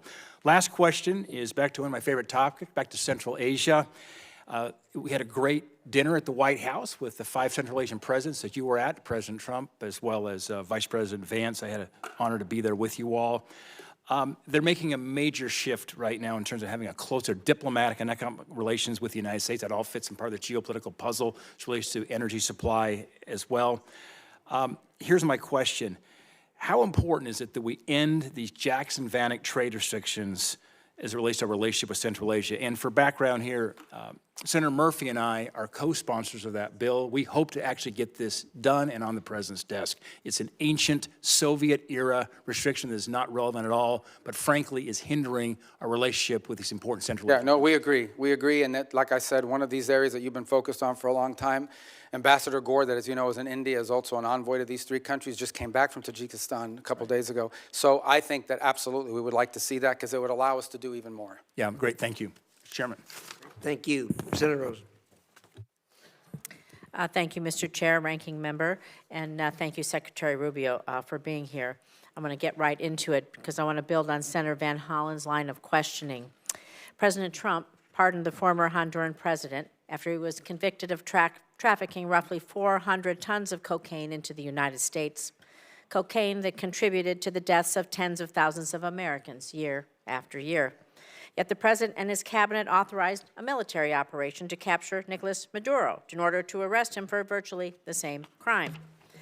So yes or no, because I have a bunch of questions here. To the best of your knowledge, was Hernandez convicted of trafficking approximately 400 tons of cocaine into the United States? I'm not involved in the pardon process. I can tell you. No, that I'm the just asking if president- he- Yeah, but I don't do yes or no.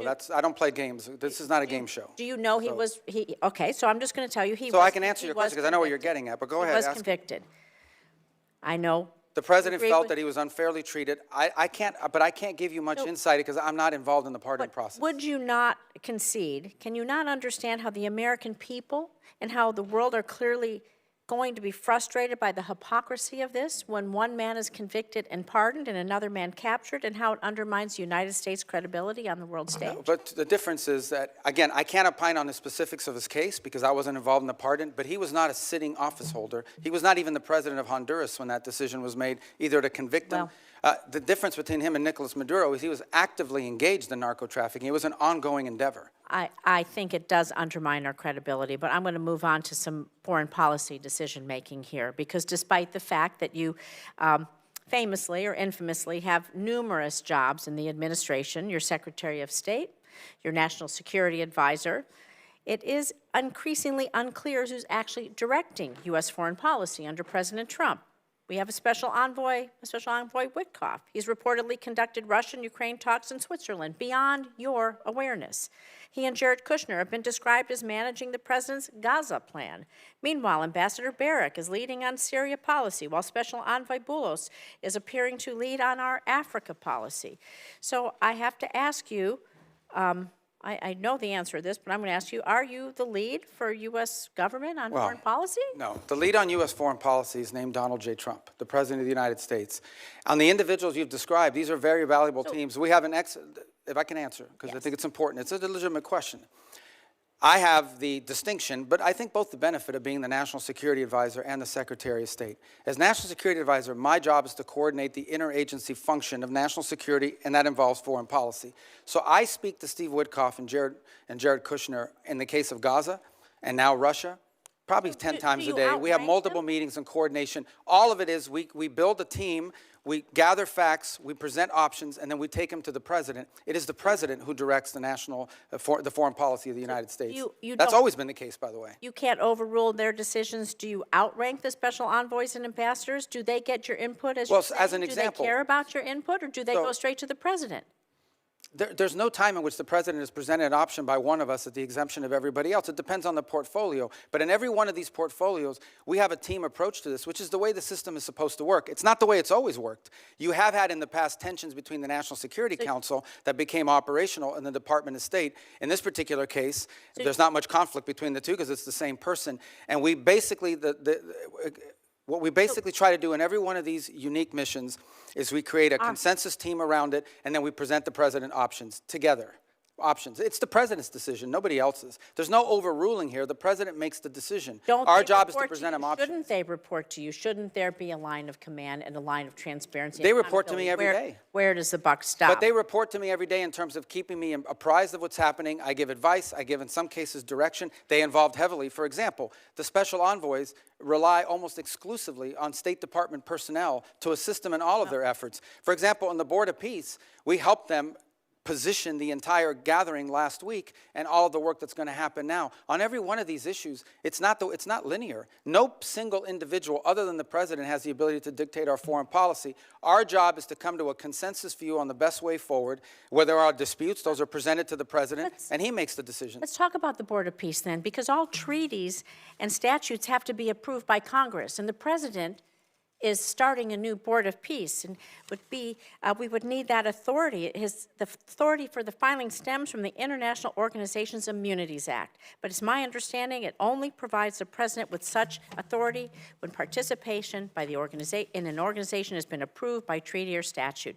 Treaties and statutes must be approved by Congress, so when will the administration be requesting Congress pass legislation to authorize the president to extend this benefits to the Board of Peace, creating the Board of Peace, and when will it be sent? Well, actually, the Board of Treaty Peace to was be chartered and set up by the UN Security Council through a vote of the UN Security Council as to deliberation. So it's an international organism recognized by the Security Council of the United Nations, which is something I think many of you should be supportive of, the fact that we're doing The President is it. claiming his authority is from the International Organizations Immunities Act, and this law only provides the President authority when U.S. participation has been approved by treaty or statute. I know my time is up.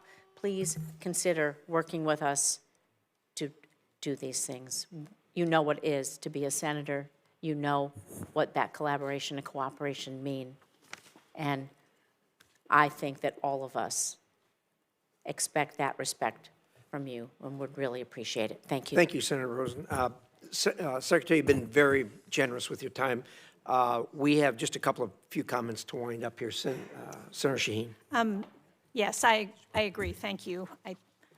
I hope that you will come more often before this committee. But I just wanted to clarify a couple of things. One is that under the CASE Act, the State Department is required, as are other agencies, to give documents like the one that Senator Schatz was raising for the agreement between Venezuela and the U.S. to this committee. We have not yet received it, so I hope that we will see it in the near future. The other thing, with respect to the exchange between you and Senator Rosen, I can tell you that we have, as the minority staff, requested on multiple occasions updates from the State Department on the special envoy's negotiations on the Ukraine war with Russia, and we have been denied access to any of that information.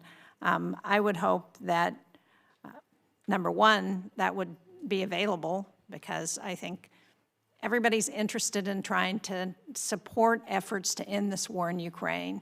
This should not be an adversarial position. And number two, I would also hope that, like Senator Curtis, that you would be willing to have someone from state come before the committee.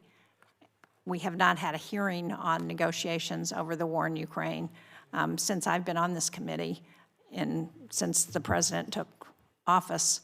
And so I hope you will make that commitment to come, have state come and be part of a hearing on the war in Ukraine and the negotiations there. Yeah, and we would love to do that, and I'll make sure that happens. And I will tell you, I can give you a brief update. I know it's late, but I don't mind. I mean, we can continue to talk about this a little bit because it's important. It's a very fluid situation, unfortunately. I mean, as you know, it's moving very quickly.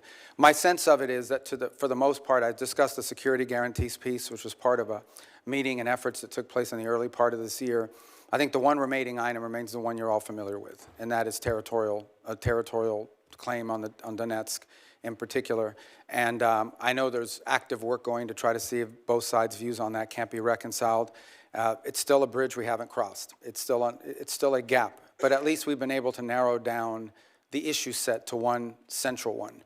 And it will probably be a very difficult one. But nonetheless, it's one that work is going on. There was a meeting late last week in the UAE, which I think for the first time in many years was trilateral, involved the U.S. presence.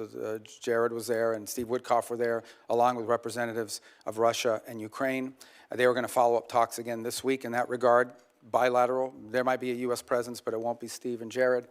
And we continue to try to move that forward. I want to speak in frankness with you. Some of this stuff that's being talked about, it's easier for the parties engaged to find flexibility on some of these matters if they're not being deliberated in the public on a constant basis, because it creates political pressures internally on both sides. As you can imagine in Ukraine, you know, the notion that you would even consider a change in land and after all that's gone in the war it's difficult. And in the case of Russia, they've been telling their people for 2.5 years that they're winning this war overwhelmingly, so people are going to wonder, why are we giving up land if we're winning so strongly? So there's some dynamics there at play that are important.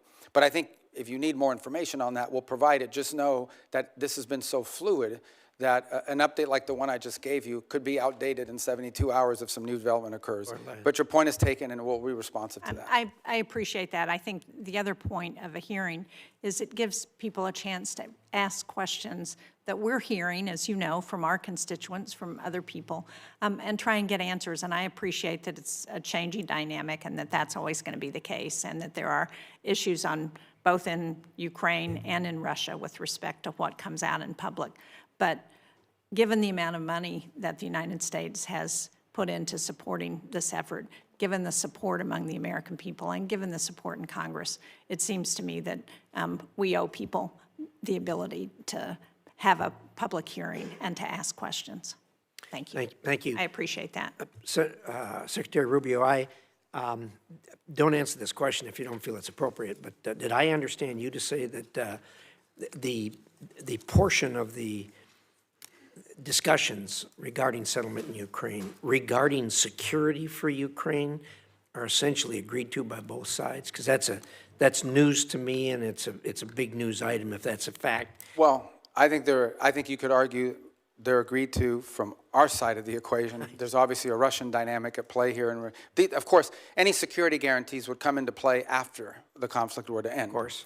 And so there's that component to it. But the broader point I was making is that in all these discussions about security guarantees that people are putting out there, it's pretty clear that the only security guarantee that people keep pushing forward is one that involves a deployment of some European troops on the ground, but with a very strong U.S. backstop. My point being, it was in the broader context of the NATO alliance, and that is, we have to understand that even something like that, in Europe, they don't have the capabilities of doing a real security guarantee without a U.S. backstop, which tells you the capability gap that needs to be closed. And it's one of the reasons why the President keeps pointing to NATO and its need for our partners to get stronger. And it is true, they've committed to 5% spending. That's obviously going to take some time. But that's really the broader point I was trying to make in that regard. But every notion of security guarantee that's been talked about and that the Europeans have pushed is one that requires a strong commitment by the United States as a backstop, which, in essence means we would be committed, potentially, in a conflict, in a future conflict. And that's something that I think needs to be understood in the context of what I've just described as the problems with NATO capabilities. Very clear. Thank you very much. Thank you again for your time. I'm going to leave the record open until close of business tomorrow. If there are questions, I'd appreciate it if you'd assist in getting answers to those questions. Great job. Thank you for spending the time with us. We sincerely appreciate it. The American people are lucky to have you as the Secretary of State. And with that, the meeting is adjourned.